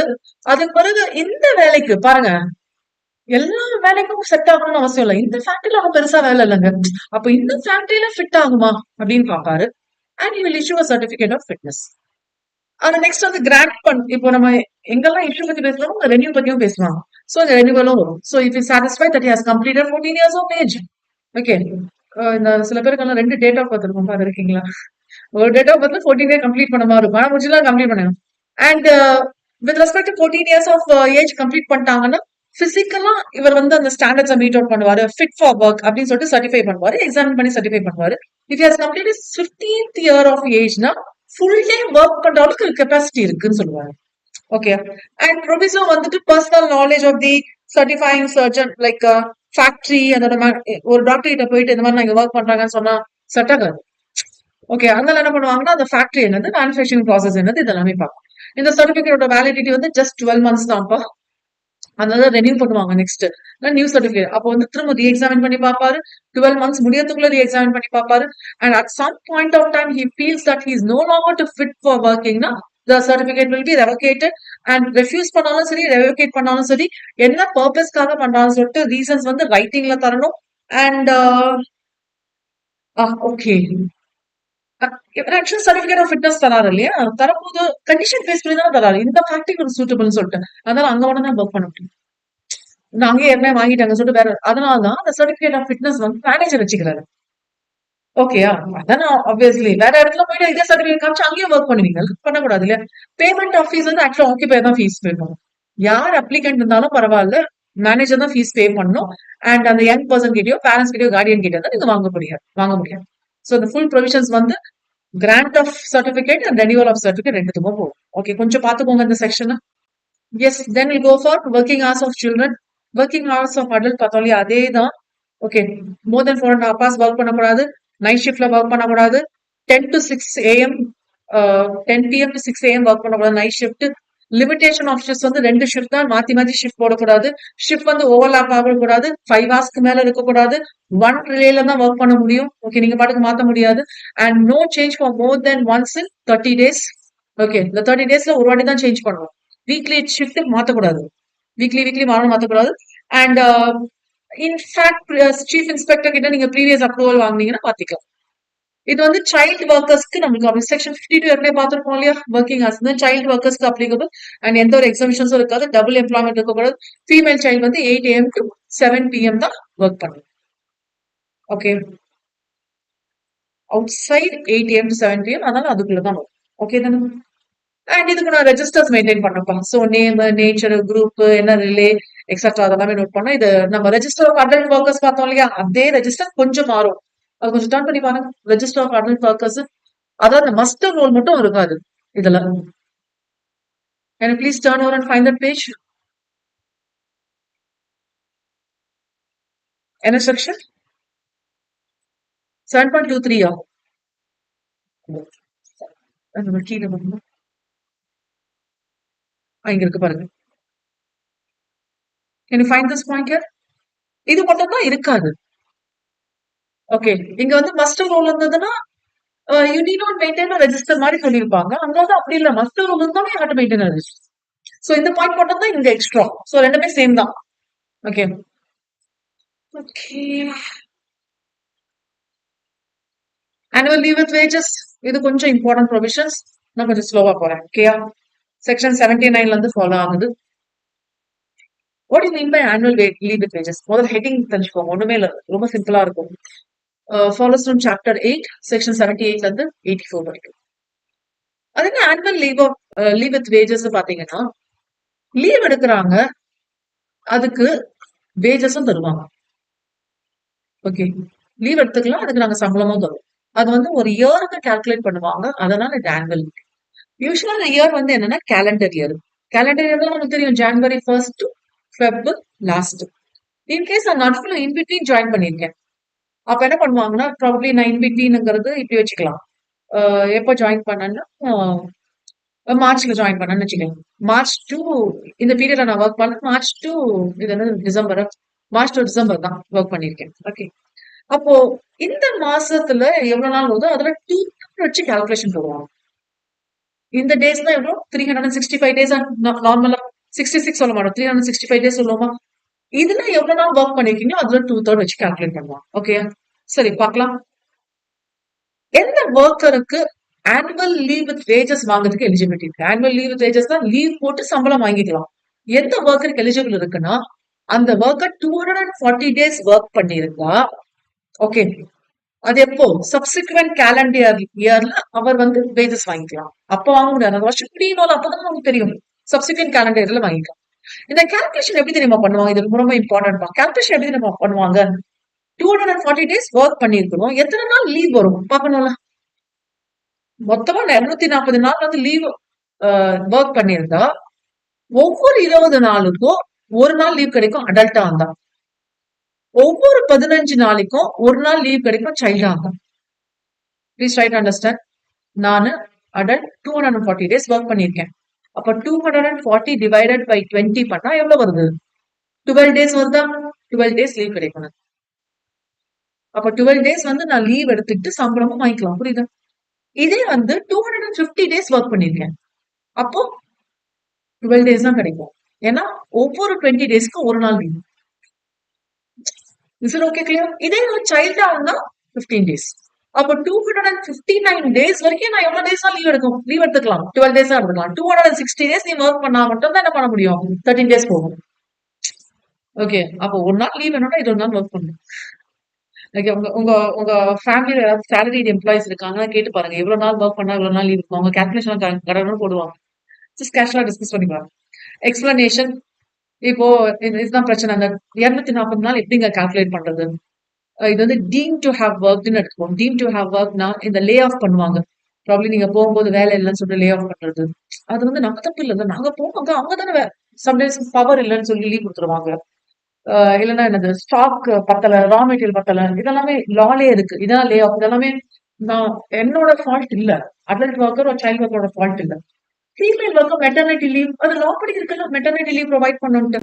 அண்ட் ப்ரீவியஸ் இயர்ல வந்து லீவ் இருக்கு இல்லையா, அது இந்த வாட்டி என்ஜாய் பண்றாங்கல்ல, அதுக்கு என்ன பண்ண முடியும்? அதெல்லாம் லால இருக்கு. அண்ட் இதெல்லாமே வந்து அட்மிசபிள்னு பாத்தீங்கன்னா, லைக் ஒரு சில ஹாலிடேஸ் எல்லாம் வந்து ஏற்கனவே சாட்டர்டே சண்டே எல்லாம் செய்யறோம்ல, அந்த ஹாலிடேஸ் எல்லாம் எவ்வளவு இன்க்ளூட் பண்ணணும், இதெல்லாம் எக்ஸ்க்ளூட் பண்ணணும்னு சொல்லிடுங்க. ஓகே, அந்த லீவ் போடும்போதே நீங்க கேட்டு பாத்தீங்கன்னா தெரியும். இந்த 7 days ஆஃப் த வீக்ல சாட்டர்டே சண்டே வர மாதிரி லீவ் போட மாட்டாங்க. இப்போ 5 நாள் நான் லீவ் பண்ணணும்னு வச்சுக்கோங்களேன். வெட்னஸ்டே, தேர்ஸ்டே, ஃப்ரைடே 5 நாள் லீவ் ஆயிடும். பை டிஃபால்ட்டாவே சாட்டர்டே சண்டே லீவ் தான். ஓகே, அப்ப என்ன பண்ணுவாங்கன்னா இந்த 3 நாள் லீவ் போட்டு ஒரு நாள் மட்டும் போயிட்டு வந்துருவாங்க. இப்ப நீங்க வெளியூர் எல்லாம் போனீங்கன்னா வேற வழியில 5 நாள் லீவ் எடுத்துதான். அப்போ சாட்டர்டே சண்டே அன்னெசரி எனக்கு வந்து போயிடுது. பை டிஃபால்ட்டா ஆர்கனைசேஷன் சாட்டர்டே சண்டே லீவ் தான். ஓகே. செகண்ட், இன்கேஸ் என்னோட அந்த ஒர்க்கர் வந்து first day of January join பண்ணல, அப்போ வந்து ரிமைனிங் டேஸ் வந்து எதை வச்சு கால்குலேட் பண்ணுவாங்கன்னா 2/3 ஆஃப் த என்டைட்டில்மெண்ட் டேஸ் தான் பார்ப்பாங்க. Entitlement of wages. இப்போ டிஸ்சார்ஜ், டிஸ்மிஸ் பண்ணிடுறாங்க, அவரே குவிட் பண்ணிட்டு போயிடுறாரு, சூப்பர் அனிமேஷன்ல போறாரு, இல்ல இறந்து போயிடுறாரு சர்வீஸ்ல இருக்கும் போது, அப்போ இந்த ஈவெண்ட்டுக்கு முன்னாடி இவருக்கு இந்த 240 days எக்ஸெட்ரா எக்ஸெட்ரா எல்லாம் இருந்ததுன்னா இவரும் வந்து வேஜஸ் வாங்கிக்கலாம். Even though discharge, even though dismiss, even though குவிட்ஸ், even though super animated, இல்லைன்னா இறந்து போனாலும், இறந்து போயினா நாமினி ஆர் லீகல் ரெப்ரசன்டேட்டிவ், இவங்களும் என்ன பண்ணலாம்? பிஃபோர் த ஈவெண்ட் இந்த ஆனுவல் லீவ் வித் வேஜஸ் இருந்துச்சுன்னா என்ன பண்ணலாம்? ஆப்வியஸ்லி வேஜஸ் வந்து ஆனுவல் லீவ் வித் வேஜஸ் வந்து வாங்கிக்கலாம். ஓகே, பாருங்க அப்ளிகபிலிட்டி இதெல்லாம் வந்து பாத்தீங்கன்னா even though he has not completed the required period. இந்த போன கேலண்டர் இயர் நடந்ததுதான் இந்த சப்சிக்வெண்ட் இயர் வாங்கிக்கலாம். ஆனா இந்த சப்சிக்வெண்ட் இயர் இவங்க இறந்து பண்ணாங்க, நம்ம என்ன பண்ண முடியும்? ஓகே, இது இவங்களுக்கு வந்து டைம் பீரியட் ஆஃப் பேமெண்ட் எப்பன்னு பாத்தீங்கன்னா டிஸ்சார்ஜ், டிஸ்மிசல், குவிட்ஸ்னா செகண்ட் ஒர்க்கிங் டே. எப்போ இந்த ஈவெண்ட் நடந்ததோ அங்கிருந்து செகண்ட் ஒர்க்கிங் டேக்குள்ள என்ன பண்ணிடணும்? பேமெண்ட் பண்ணிடணும். சூப்பர் அனிமேஷன் டெத்னா 2 months டைம். ஓகே, சோ அவங்களுக்கு ப்ரொசீஜர்ஸ் வேற மாதிரி இருக்கும். டெத் பொறுத்த வரைக்கும் நாமினி வந்துடுவாங்க. ஃபிராக்ஷன் ஆஃப் அ டே, இது எக்ஸாம் அடிக்கடி கேக்குறாங்க. ஹாஃப் அ டே இல்லைன்னா அதை விட அதிகமா இருந்தா 1 full day லீவா கன்சிடர் பண்ணிக்கோங்க. லெஸ் தென் அ டே, 2 hours 3 hours பெர்மிஷன் மாதிரி சொல்லுவாங்களே, அந்த மாதிரி இருந்துச்சுன்னா அதை லீவ்னே வச்சுக்காதீங்க. அவர் ஒர்க்கு வந்ததால வச்சுக்கோங்க. Carry forward of leave. Worker can carry forward the leave. In case லீவே எடுக்கலன்னா கேரி ஃபார்வர்ட் பண்ணா அதுக்காக எக்கச்சக்கமா கேரி ஃபார்வர்ட் பண்ண முடியாது.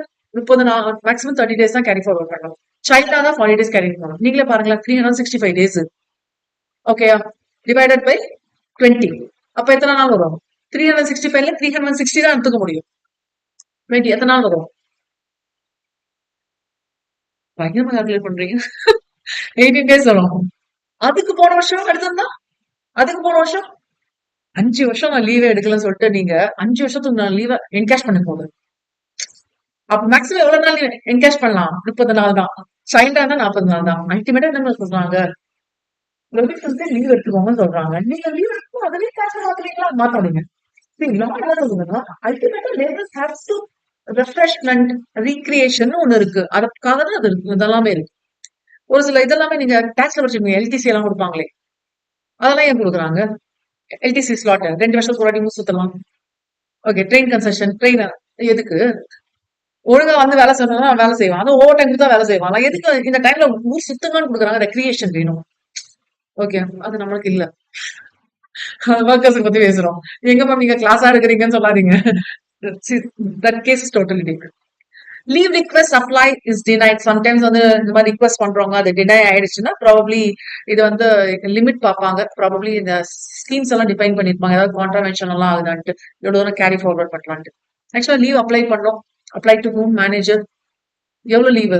30 நாள் எடுக்க போறீங்களா? 10 நாள் எடுக்க போறீங்களா? Or any portion. 15 days notice period தரணும். அட்லீஸ்ட் 15 டேஸ்க்கு முன்னாடி. ப்ராபப்ளி இந்த டைம் பீரியட்ல நீங்க லீவ் எடுக்கிறீங்கன்னா இங்க இருந்து 15 டேஸ் முன்னாடி ப்ரொவைட் பண்ணிடணும். அதுக்காக ரொம்ப முன்னாடி சொல்லிடக்கூடாது. 3 மாசத்துக்கு பிறகு கல்யாணம் வச்சிருக்காங்க. யாருக்கு? அவருக்கே. ஓகே. அதுக்கு 3 மாசத்துக்கு பத்திரிக்கையோட லீவ் அப்ளை பண்ணக்கூடாது. இங்க 30 நாள் இருக்குல்ல இந்த கேப். ஓகே. இந்த டோட்டலா 30 டேஸ் இருக்குன்னா இந்த கேப்ல தான் லீவ் அப்ளை பண்ணணும். இன்கேஸ் திடீர்னு உடம்பு சொல்லாம போயிடுச்சு. எங்கேயா லீவ் அப்ளை பண்ணலாம்னு கேட்க கூடாது. அதெல்லாம் லா சொல்லுதுமா, நான் சொல்லல. அதெல்லாம் லாவே கிளியரா சொல்லுது. Okay. So non applicability not to apply the leave with respect to illness but wages has to be pay. இதே வந்து பப்ளிக் யூட்டிலிட்டி சர்வீஸ்ல சொன்னாங்கன்னா 30 டேஸ் நோட்டீஸ் பீரியட்ல அட்லீஸ்ட் இருக்கும். ஓகே. இது வந்து பப்ளிக் யூட்டிலிட்டி இல்லைன்னா 30 டேஸ் தான். ஜெனரலா 15 டேஸ் தான். Regulation of grant of leave. So ப்ராபபிளா இதெல்லாமே கரெக்டா போகணுங்கிறதுக்காக வந்து ஒரு பர்டிகுலர் ஸ்கீம் எல்லாம் இல்லைன்னா என்ன பண்றது? அதுக்கு வந்து லான்ச் பண்ணலாம். ஒரு ஸ்கீம் அந்த மாதிரி நாங்க பிரசென்ட் பண்ணா பெட்டரா இருக்கும்னு சொல்லிட்டு லான்ச் பண்ணுவாங்க. லான்ச்னா பிரசென்ட் பண்றது வேற ஒன்றும் இல்லை. அது வந்து யார் பண்ணுவாங்கன்னா ஆக்கிபையர் இல்ல மேனேஜர் ஆஃப் த ஃபேக்டரி. ஆக்கிபையரோட மேனேஜரோட மேனேஜர் ஃபேக்டரியோட மேனேஜர். ஆக்கிபையர் அல்டிமேட் பப்ளிக் கம்பெனிக்கு வந்து யார் ஆக்கிபையர்? டைரக்டர் வந்து பார்த்தோம்னா டைரக்டர் என்ன உட்கார்ந்து ஒர்க் பண்ண போறாரு? இல்ல, மேனேஜர் தான் occupier. Okay. So manager or occupier along with any of the following work கமிட்டின்னு ஒன்று ஃபார்ம் பண்ணிருப்பாங்க. இது எந்த ஆக்ட்? இண்டஸ்ட்ரியல் டிஸ்பியூட் ஆக்ட் வந்து ஃபார்ம் பண்ணிருப்பாங்க. இல்ல வேற ஏதாவது சிமிலர் கமிட்டி வேற ஏதாவது ஆக்ட்ல இருக்கும். இவங்களோ இல்லைன்னா எந்த கமிட்டியும் இல்லைன்னா ஒர்க்கர்ஸ் ரெப்ரஸன்டேட்டிவ் ஒரு அக்ரிமெண்ட்ல இருக்கும்ல, இவங்களோட ஆக்கிபையரோ மேனேஜரோ என்ன பண்ணலாம்? இன்ஸ்பெக்டர் கிட்ட போயிட்டு இந்த மாதிரி பண்ணுங்கன்னு சொல்லலாம். ஓகே.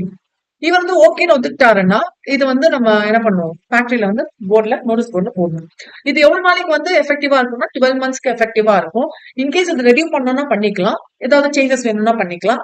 இது யார் ரெடியூ பண்ணுவாங்கன்னா இந்த ஆக்கிபையர் ஒரு மேனேஜரே பண்ணிடலாம். இந்த மாதிரி ரெடியூ பண்ணிருக்கோம் சொல்லிட்டு ஒரு நோட்டீஸ் மட்டும் அனுப்பிச்சா போதும் சீஃப் இன்ஸ்பெக்டர். திரும்ப அப்ளை பண்ண வேண்டாம். ஏன்னா ரெனியூவல் தானே. ஓகே.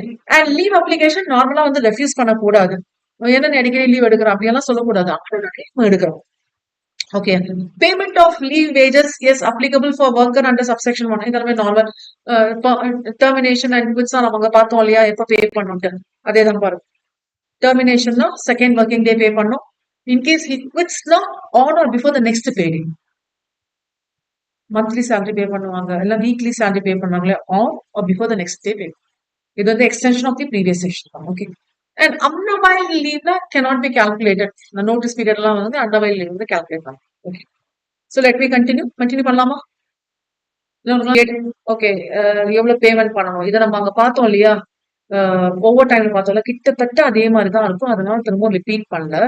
இதுல வந்து போனஸ் ஓவர் அங்க என்ன பார்த்தோமோ அதே தான். ஓகே. ஸோ திரும்ப ரிப்பீட் பண்ணலாம். நான் ஸ்கிப் பண்ணிடுறேன். நீங்க பாத்துக்கோங்க. ஓகே.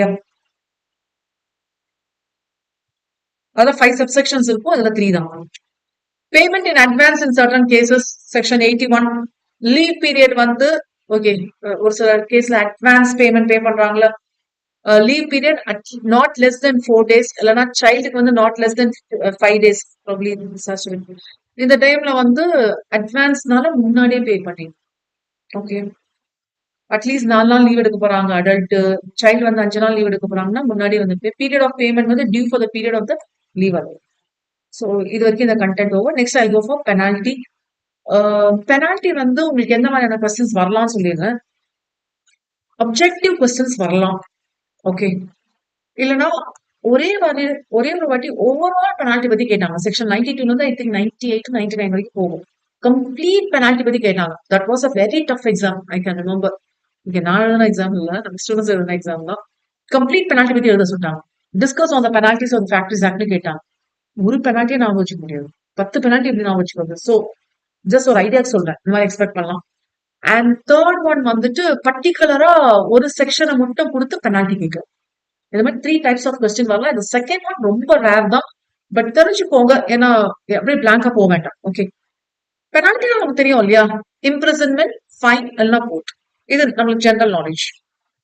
இதை நான் எப்படி ப்ரெசென்ட் பண்ணிருப்பேன்னு சொல்லிடுறேன். முதல்ல எந்த கேஸ்ல பெனால்டி, இந்த ஆர்டர்ல நீங்க படிச்சீங்கன்னா ஈஸியா மேனேஜ் பண்ணலாம். எந்த கேஸ்ல பெனால்டி லெவி பண்ணுவாங்க, பெனால்டி யார் மேல லெவி பண்ணுவாங்க, எவ்வளவு பெனால்டி லெவி பண்ணுவாங்க, வேற ஏதாவது ப்ரொவிசர்ஸ் இருந்தா ப்ரொவிசர். இந்த ஆர்டர்ல நான் வச்சுக்கோங்க. என்னென்ன இருக்கும் ஹெட்டிங்? கேஸ், எதுக்காக இந்த பெனால்டி லெவி பண்றாங்க. செகண்ட் ஒன் என்ன இருக்கும்? யார் மேல பெனால்டி லெவி பண்றாங்க. 3 வந்து what's the penalty. And fourth, and in case fourth இருக்கணும்னு அவசியம் இல்லை, இருந்துச்சுன்னா ப்ரொவிசோ எக்ஸெட்ரா எக்ஸெட்ரா நோட் அதெல்லாம் கொடுத்துருப்பேன். ஸோ செக்ஷன் 92 அண்ட் 94 கொஞ்சம் டுகெதரா பார்க்கணும். 93 அப்புறமா பார்க்கலாம். 92 வந்து என்ன சொல்லுதா, ஜென்ரல் பெனால்டி. ஜெனரல் பெனால்டினா என்னது? இந்த ப்ரொவிஷன்ஸ்ல அது பண்ணணும், இது பண்ணணும், ஆம்புலன்ஸ் ரூட் மெயின்டைன் பண்ணணும், எக்ஸெட்ரா எக்ஸெட்ரா, இதெல்லாம் கான்ட்ராவென்ஷன் பண்ணீங்கன்னா இதெல்லாம் யார் பாத்துக்கணும்? அல்டிமேட்லி இது யாரோட ஹெட்டேக்? ஆக்கிபையரோட ஹெட்டேக். ஆக்கிபையர் ஒரு மேனேஜர் பாத்துக்கலன்னா பெனால்டி எவ்வளவு? 2 years, ஃபைன் வந்து 1 லட்சம் ரூபாய். ரிமார்க்ஸ்ல வந்து போத்தா இருக்கலாம், இல்லைன்னா கண்டினியூ ஆச்சுன்னா இது அப்படியே கண்டினியூ ஆகிட்டே போகுது, திருந்துற மாதிரி காணும். அப்போ ஒரு நாளைக்கு 1000 ரூபாய். ஓகே, ப்ரொவிசோ இன்கேஸ் ஏதாவது இந்த கான்ட்ராவென்ஷன்னால ஏதாவது ஆக்சிடென்ட் நடந்திருக்கு, டெத், சீரியஸ் இன்ஜுரி, கால் போச்சு எக்ஸெட்ரா, அந்த மாதிரி இது வந்து சாப்டர் 4 வச்சு நம்ம ஃபாலோ பண்ணுவோம், செக்ஷன் 87 வச்சு. அப்போ பெனால்டி எவ்வளவுனா, இம்ப்ரிசன்மெண்ட் இல்ல, டெத்துக்கு வந்து 25,000 ரூபாய் தரணும், அதர்ஸ் வந்து 5,000. ரிமார்க்ஸ் இல்ல. நான் ஒரே மாதிரி டேபிள் இருக்கணுங்கிறதுக்காக ஃபார்மேட் மெயின்டைன் பண்ணிருக்கேன். ஓகே, கேஸ்ல பாத்துக்கலாம். செக்ஷன் 94 இது வந்து செக்ஷன் 92 கண்டினியூஷன் தான், என்ஹான்ஸ்டு பெனால்டி. ஓகே, ஏற்கனவே ஒரு வாட்டி தப்பு பண்ணி தான் பெனால்டி பே பண்ணிருக்கீங்க, ஜெயிலுக்கு போயிட்டு திரும்ப அதே பண்ணுவீங்களா? அப்ப என்ஹான்ஸ்மெண்ட் எவ்வளவு பாருங்க, இம்ப்ரிசன்மெண்ட் எரிச்சா 3 years, ஃபைன் எவ்வளவு? 1 லட்சம் ரூபாய் இருந்ததா, இப்ப வந்து 10,000 வந்து 2 lakh. செக்ஷன் 92 முடிஞ்சிச்சு, திரும்ப அதே பண்ணிட்டு இருக்கீங்க நீங்க, அதே கன்விக்ஷன் வருது அந்த மாதிரி கேஸ்ல, ரிமார்க்ஸ் இல்ல அப்படின்னா என்ன அர்த்தம்? Either imprisonment or fine or both வராது. ஓகே, ப்ரொவிசோ கோர்ட் வந்து probably adequate and special reasons இருந்தாலும் லெசர் ஃபைன் இம்போஸ் பண்ணலாம். சாப்டர் 4 ரூல்ஸ் வந்து கான்ட்ராவென்ட் பண்றீங்க, லைக் டெத், சீரியஸ் இன்ஜுரினா டெத்துக்கு வந்து 35,000, இங்க சீரியஸ் பாடி இன்ஜுரினா 10,000. Case no cognizance for conviction, like more than 2 years ஆயிடுச்சுன்னா இது வந்து செக்ஷன் 92 மாதிரி ஃபாலோ பண்ணும். ஒரு வாட்டி தப்பு நடந்துச்சு, இன்னொரு தப்பு நடக்கும்போது 2 வருஷம் கழிச்சு அதே தப்பு நடந்திருக்குன்னா புது தப்பாவே பாருங்க. அது என்ன? நோ காக்னிசன்ஸ் தான். இந்த மாதிரி ஏதாவது ஒரு கேஸ் வந்து வச்சுக்கோங்களேன், கோர்ட்ல ஃபைல் பண்ணும்போது இத கேஸா எடுத்துக்கலாமா இல்லையான்னு டிசைட் பண்ணுவாங்க. எடுத்துக்கலாம்னா காக்னிசன்ஸ் நடந்திருக்கு, எடுத்துக்கலாம் காக்னிசன்ஸ் இல்ல. ப்ராபப்லி இது கொலோக்கியல் மீனிங் பாருங்களேன். ஓகே, சோ கேஸ்ல பாத்துக்கலாம். 93 liability of owner of premises in certain circumstances. Probably owner of the, இது வந்து ஓனரோட லைபிலிட்டி பா, மேனேஜர் வேற, ஆக்கிபையர் வேற. இது நமக்கு தெரியும், ஓனர் தான் இடத்தோட ஓனர். ஓகே, இது கொஞ்சம் லென்த்தியா இருக்கும், இது வரைக்கும் எக்ஸாம்ல கேட்டதெல்லாம் பாத்துக்கோங்க. ஒரு பெரிய பில்டிங் இருக்கு, அதுல ஒரு பில்டிங் ஒரு ஃபேக்டரிக்கு, இன்னொரு பில்டிங் இன்னொரு ஃபேக்டரிக்கு. இப்ப நம்ம பாக்குறோம்ல, லைட்டிங் கொடுக்கணும், இதெல்லாம் யார் கொடுப்பா? ஓனர் தான் பாத்துக்குவாங்க. ப்ரொவிஷன்ஸ் இருக்கணும்ல, லைட் பல்ப் ஃபியூஸ் போயிடுச்சுன்னா மாத்திப்பேன், ஓகே. பட் ப்ரொவிஷன்ஸே இல்லைன்னா ஓகே, அந்த மாதிரி விஷயங்கள். இப்போ இந்த இதை வந்து என்ன பண்ணிருப்பேன்னா, சப்செக்ஷன்ல என்ன மாதிரியான லீஸ் கொடுத்திருக்காரு அண்ட் ஓனருக்கு என்ன மாதிரி ரெஸ்பான்சிபிலிட்டி ஆர் லைபிலிட்டி மாதிரி ஸ்பிளிட் பண்ணிருப்பேன். செப்பரேட் பில்டிங் கொடுத்திருக்காரு, ஒவ்வொரு பில்டிங் 4-5 பில்டிங் வச்சிருக்காரு, ஒவ்வொரு பில்டிங்கா கொடுத்திருக்காரு. அப்போ இவரோட ரெஸ்பான்சிபிலிட்டி என்னன்னா, காமன் டாய்லெட் ஃபெசிலிட்டிஸ் அதெல்லாம் பண்ணணும்ல, அதெல்லாமே ட்ரைனேஜ், ரோட் ஃபெசிலிட்டிஸ் எல்லாம் ப்ரொவைட் பண்ணும். ஏதாவது premises independent or self contained, இல்லைன்னா ஒரு 10 ஃப்ளோர்ல ஒரு 2 ஃப்ளோர் இந்த பில்டிங், 2 ஃப்ளோர் வந்து அந்த ஃபேக்டரி, தனித்தனியா ஃப்ளோர்ஸ் ஆர் பிளாட்ஸ் மாதிரி பிரிச்சிருக்காரு. அப்போ லயபிள் ஹி வாஸ் தி ஆக்கிபையர், அவர் தான் ஆக்கிபையர். அப்படின்னா அந்த ஓனர் அண்ட் ஆக்கிபையர் சேம் பர்சனா இருந்தா இந்த ப்ரொவிஷன்ஸ் எல்லாம் நம்ம பார்ப்போம்ல, ஃபென்சிங் இதெல்லாமே பேசிக் ப்ரொவிஷன்ஸ் இதெல்லாம் கவர் ஆயிடும். ஓகே, ஆக்கிபையருக்கு என்ன ரைட்ஸ் என்ன வரும் அதெல்லாமே அப்போ செக்ஷன் 92 எல்லாம் வந்துடும், 92 94 எல்லாம் வந்துடும். எனி இண்டிபெண்டன்ட் ரூம்ஸ், ஒரு 10 ரூம் இருக்கு, ஒரே ஃப்ளோர் தான் 10 ரூம் இருக்கு, ஒவ்வொரு ரூம் அவங்க கொடுத்துருக்காங்க. Common latrines, urinals and washing ஃபெசிலிட்டினா அல்டிமேட்லி இது யாரோட ரெஸ்பான்சிபிலிட்டி? ஓனர் பாத்துக்கணும். ஓகே, ஆல் அலாட் பண்றது etcetera. Any portion of room இதுவும் பண்ணுவாங்க. பெரிய ஷெட் எல்லாம் பெரிய ரூம், அதுல இந்த பே உங்களுக்காங்க, இந்த பே உங்களுக்குன்னு சொல்லிடுவாங்க. அப்போ ஓனருக்கோட லைபிலிட்டி சாப்டர் 3 ஃபாலோ பண்ணணும், சாப்டர் 4 ஃபாலோ பண்ணணும். இந்த செக்ஷன் நம்பர்ஸ் எல்லாம் உங்களால ரீகால் பண்ண முடியலன்னா no issues, follows from chapters 3 and 4 அப்படியே போட்டுருங்க. ஓகே, இன்கேஸ் ஃபாலோ பண்ண முடியலாம், so you can just have a look bit later. And the owner and occupier need not be the same person in all the situations. இன்ஸ்பெக்டரோட power என்னன்னு பாத்தீங்கன்னா probably subsections இதுல இருந்து follow ஆகும். ஓனருக்கு வந்து என்னென்ன ஆர்டர்ஸ் இஷ்யூ பண்ணும். ஏன்னா ஓனர் என்ன சொல்றாருன்னா இடத்துலதான் நான் முடியும், மிச்சத்துல நீங்க தானே பாத்துக்கணும். Correct, super. நியாயம் என்னன்னு ஒரு ஒரு ஒரு வயர் எடுத்து அந்த சைடு லேப் போட்டுக்கிறதுக்கு என்ன நீங்க தானே போடணும், நான் போட வேணாம். இப்போ இது என்னது லெட்ரின்ஸ் அண்ட் யூரினஸ் கன்ஸ்ட்ரக்ட் பண்ணணும், தனியாக கன்ஸ்ட்ரக்ட் பண்ணலாம். ஏன்னா அது வந்து பிக்சர்ல மாறிடும். இப்போ ஒரு லைட் போடணும், ஒரு எலக்ட்ரிசிட்டி கனெக்ஷன் இழுத்து போட்டுட்டா என்ன அப்படின்னு கேட்க மாட்டாரா? அதனால ஓனர் ஆஃப் த பிரமிசஸ் வந்து என்னென்ன பண்ணலாம் சொல்லிட்டு சீஃப் இன்ஸ்பெக்டர் வந்து என்ன பண்ணுவாரு, ஆர்டர் பாஸ் பண்ணுவார். ஓகே, இதுல வந்து சப்செக்ஷன்ஸ் ஆக்சுவலா இதெல்லாம் numbers பண்ணிருக்கேன்ல. If you please make a note, you will find altering of numbers. 1 இருக்கா, subsection 1, subsection 3, okay. அது பிறகு subsection 5 இருக்கு, subsection 7 இருக்கு. ஓகே, நடுவுல இருக்கிற சப்செக்ஷன்ஸ் எல்லாமே வந்து என்னன்னா இவர் ஆர்டர் பாஸ் பண்றது யாரு, சீஃப் இன்ஸ்பெக்டர் வந்து ஆர்டர் பாஸ் பண்ணுவாரு. சப்செக்ஷன் 2ல ஆர்டர் பாஸ் பண்ணுவாரு என்னன்ட்டு, ஓனர் வந்து செப்பரேட் பில்டிங்னா என்ன மெயின்டைன் பண்ணணும் யாருக்கு பாஸ் பண்ணுவாரு, சீஃப் இன்ஸ்பெக்டர் வந்து ஓனருக்கு பாஸ் பண்ணுவாரு. அதான் ஓகே. சப்செக்ஷன் 9 வந்து ஃபோர் பிரமிசஸ் வந்து என்னன்னு ட்ரீட் பண்ணணும், சிங்கிள் ஃபேக்டரா ட்ரீட் பண்ணணும் சொல்லுவாரு. ஓகே, நெக்ஸ்ட் வந்து இது வரைக்கும் ஓவர். நெக்ஸ்ட் வந்து section 95 penalty for obstructing inspector. Inspector வராரு, இன்ஸ்பெக்டரோட டியூட்டிஸ் இருக்கா, எக்ஸாமின் பண்ணணும், அது பண்ணணும், இது பண்ணணும். எக்ஸாமின் பண்றது ரைட்ஸ் இருக்கு, என்கொயர் பண்றது ரைட்ஸ் இருக்கு, சீஸ் பண்றது ரைட்ஸ் இருக்கு, காப்பி எடுக்கிறதுக்கு ரைட்ஸ் இருக்கு. அதெல்லாம் பண்ணதுக்கு வந்திருக்காரு. நீங்க வந்து அப்ஸ்ட்ரக்ட் பண்றீங்க, விச் மீன்ஸ் தடுக்கிறீங்க. அப்ப யார தடுத்தாலும், வேணும்னே தடுத்தாலும் பரவாயில்ல, அவர் ரெஜிஸ்டர் டாக்குமெண்ட்ஸ் கேட்கிறாரு, நீங்க தரமாட்டேங்கிறீங்க, இல்லைன்னா ஏதாவது ஒரு விஷயத்த வந்து மறைக்கணும்னு நினைக்கிறீங்க, கொடுக்க கூடாதுன்னு நினைக்கிறீங்க, அப்போ யார் அந்த பர்சனா இருந்தாலும் இம்ப்ரிசன்மெண்ட் 6 months, ஃபைன் வந்து 10,000 ரூபாய். Section 96 with respect to wrongfully disclosing results of analysis. Analyse பண்ண சொல்லுவாங்க செக்ஷன் 91 படி. ஏன்னா ஏதாவது சாம்பிள்ஸ் எல்லாம் கலெக்ட் பண்ணுவாரா இவர், யார் இன்ஸ்பெக்டர், அந்த சாம்பிள் வந்து லேபுக்கு போகும். அந்த லேபுக்கு போனா அந்த ரிசல்ட்ஸ் வரும். அந்த ரிசல்ட்ஸ் வச்சுதான் இவன் டிஸ்கஸ் பண்ண போறாங்க நெக்ஸ்ட் இது ஹசாரஸா வாட் எவர் ரிசல்ட். அதுல வந்து தப்பா டிஸ்க்ளோஸ் பண்ணாங்கன்னா ரிசல்ட்ஸ் யார் இது பண்றாங்களோ, publishers or discloses to any person as per section 91னா ப்ராபப்ளி அவங்களுக்கு பெனால்டி எவ்வளோ, ஆல்மோஸ்ட் சேம். ஓகே, 96A வந்து 41BCH ஞாபகம் இருக்கா? 41 வந்தாலே என்னது, ஹசாரஸ் ப்ராசஸ். அந்த கேஸ்ல வந்து யாரெல்லாம் இதுல இன்வால்வ் ஆகுறாங்களோ ஃபெயில்ஸ் டு கம்ப்ளை ஆஃப் கான்ட்ராமெண்ட்ஸ் தான் இம்ப்ரிசன். பாருங்க, பெரிய இம்ப்ரிசன்மெண்ட். ஹசாரஸ் ப்ராசஸ் ரொம்ப ரொம்ப important. Okay, 7 years imprisonment. 7 years imprisonment வந்துச்சுன்னு வச்சுக்கோங்களேன், எந்த வேலையும் பண்ண முடியாது. நீங்க வேற எங்கேயாவது நீங்க இப்போ கம்பெனி போர்ட் ஆஃப் டைரக்டர்ஸ்லயும் நம்ம பார்த்திருக்கோம்ல, 6 years 7 years மேல தான் டைரக்டர். ரொம்ப சீரியஸ் கேஸ் இதெல்லாம், 7 years இம்ப்ரிசன். அதெல்லாம் ரொம்ப கேர்ஃபுல்லா இருக்கணும்னு சொல்லுவாங்க. 2 lakh ஃபைன் அனந்தனை கொடுத்து போலாம், இம்ப்ரிசன்மெண்ட் தான் காலி தான். ரிமார்க்ஸ் அடிஷனல் இது ஆர் தான்ப்பா. பாருங்க, ரிமார்க்ஸ்ல போத் போடல, அப்போ imprisonment or final. Okay, fine அதனால என்ன பண்ணுவாங்கன்னா ஃபைனை வச்சு ஆல்டர் பண்ண முடியுமான்னு மேக்ஸிமம் பார்ப்பாங்க. இதே கண்டினியூ ஆயிட்டே இருக்குன்னு வச்சுக்கோங்களேன், அடிஷனல் ஃபைன் வந்து ஒரு 5,000 ரூபாய் பர் டேக்கு. இதுல 1 வருஷத்துக்கு மேல கண்டினியூ ஆகுது. கன்விக்ஷன் நடந்த பிறகு 1 வருஷத்துக்கு மேல கண்டினியூ ஆகுதுன்னா இம்ப்ரிசன் பாருங்க, 10 வருஷம் லைஃபே காலி, கெரியரே காலி. 10 வருஷம் ஜெயில இருந்துட்டு வந்தாலும் என்ன பண்ணுவோம். ஓகே, செக்ஷன் 97 எஸ், இங்க மட்டும் தான் அஃபென்சஸ் பை ஒர்க்கர்ஸ் எல்லாமே பண்ணி வைக்கிறோம்ல. ஆக்கிபையர் ப்ரிகாஷனரி மெஷர்ஸ் தரும், ட்ரெஸ் தரும், அவன் யூஸ் பண்ணணும்ல.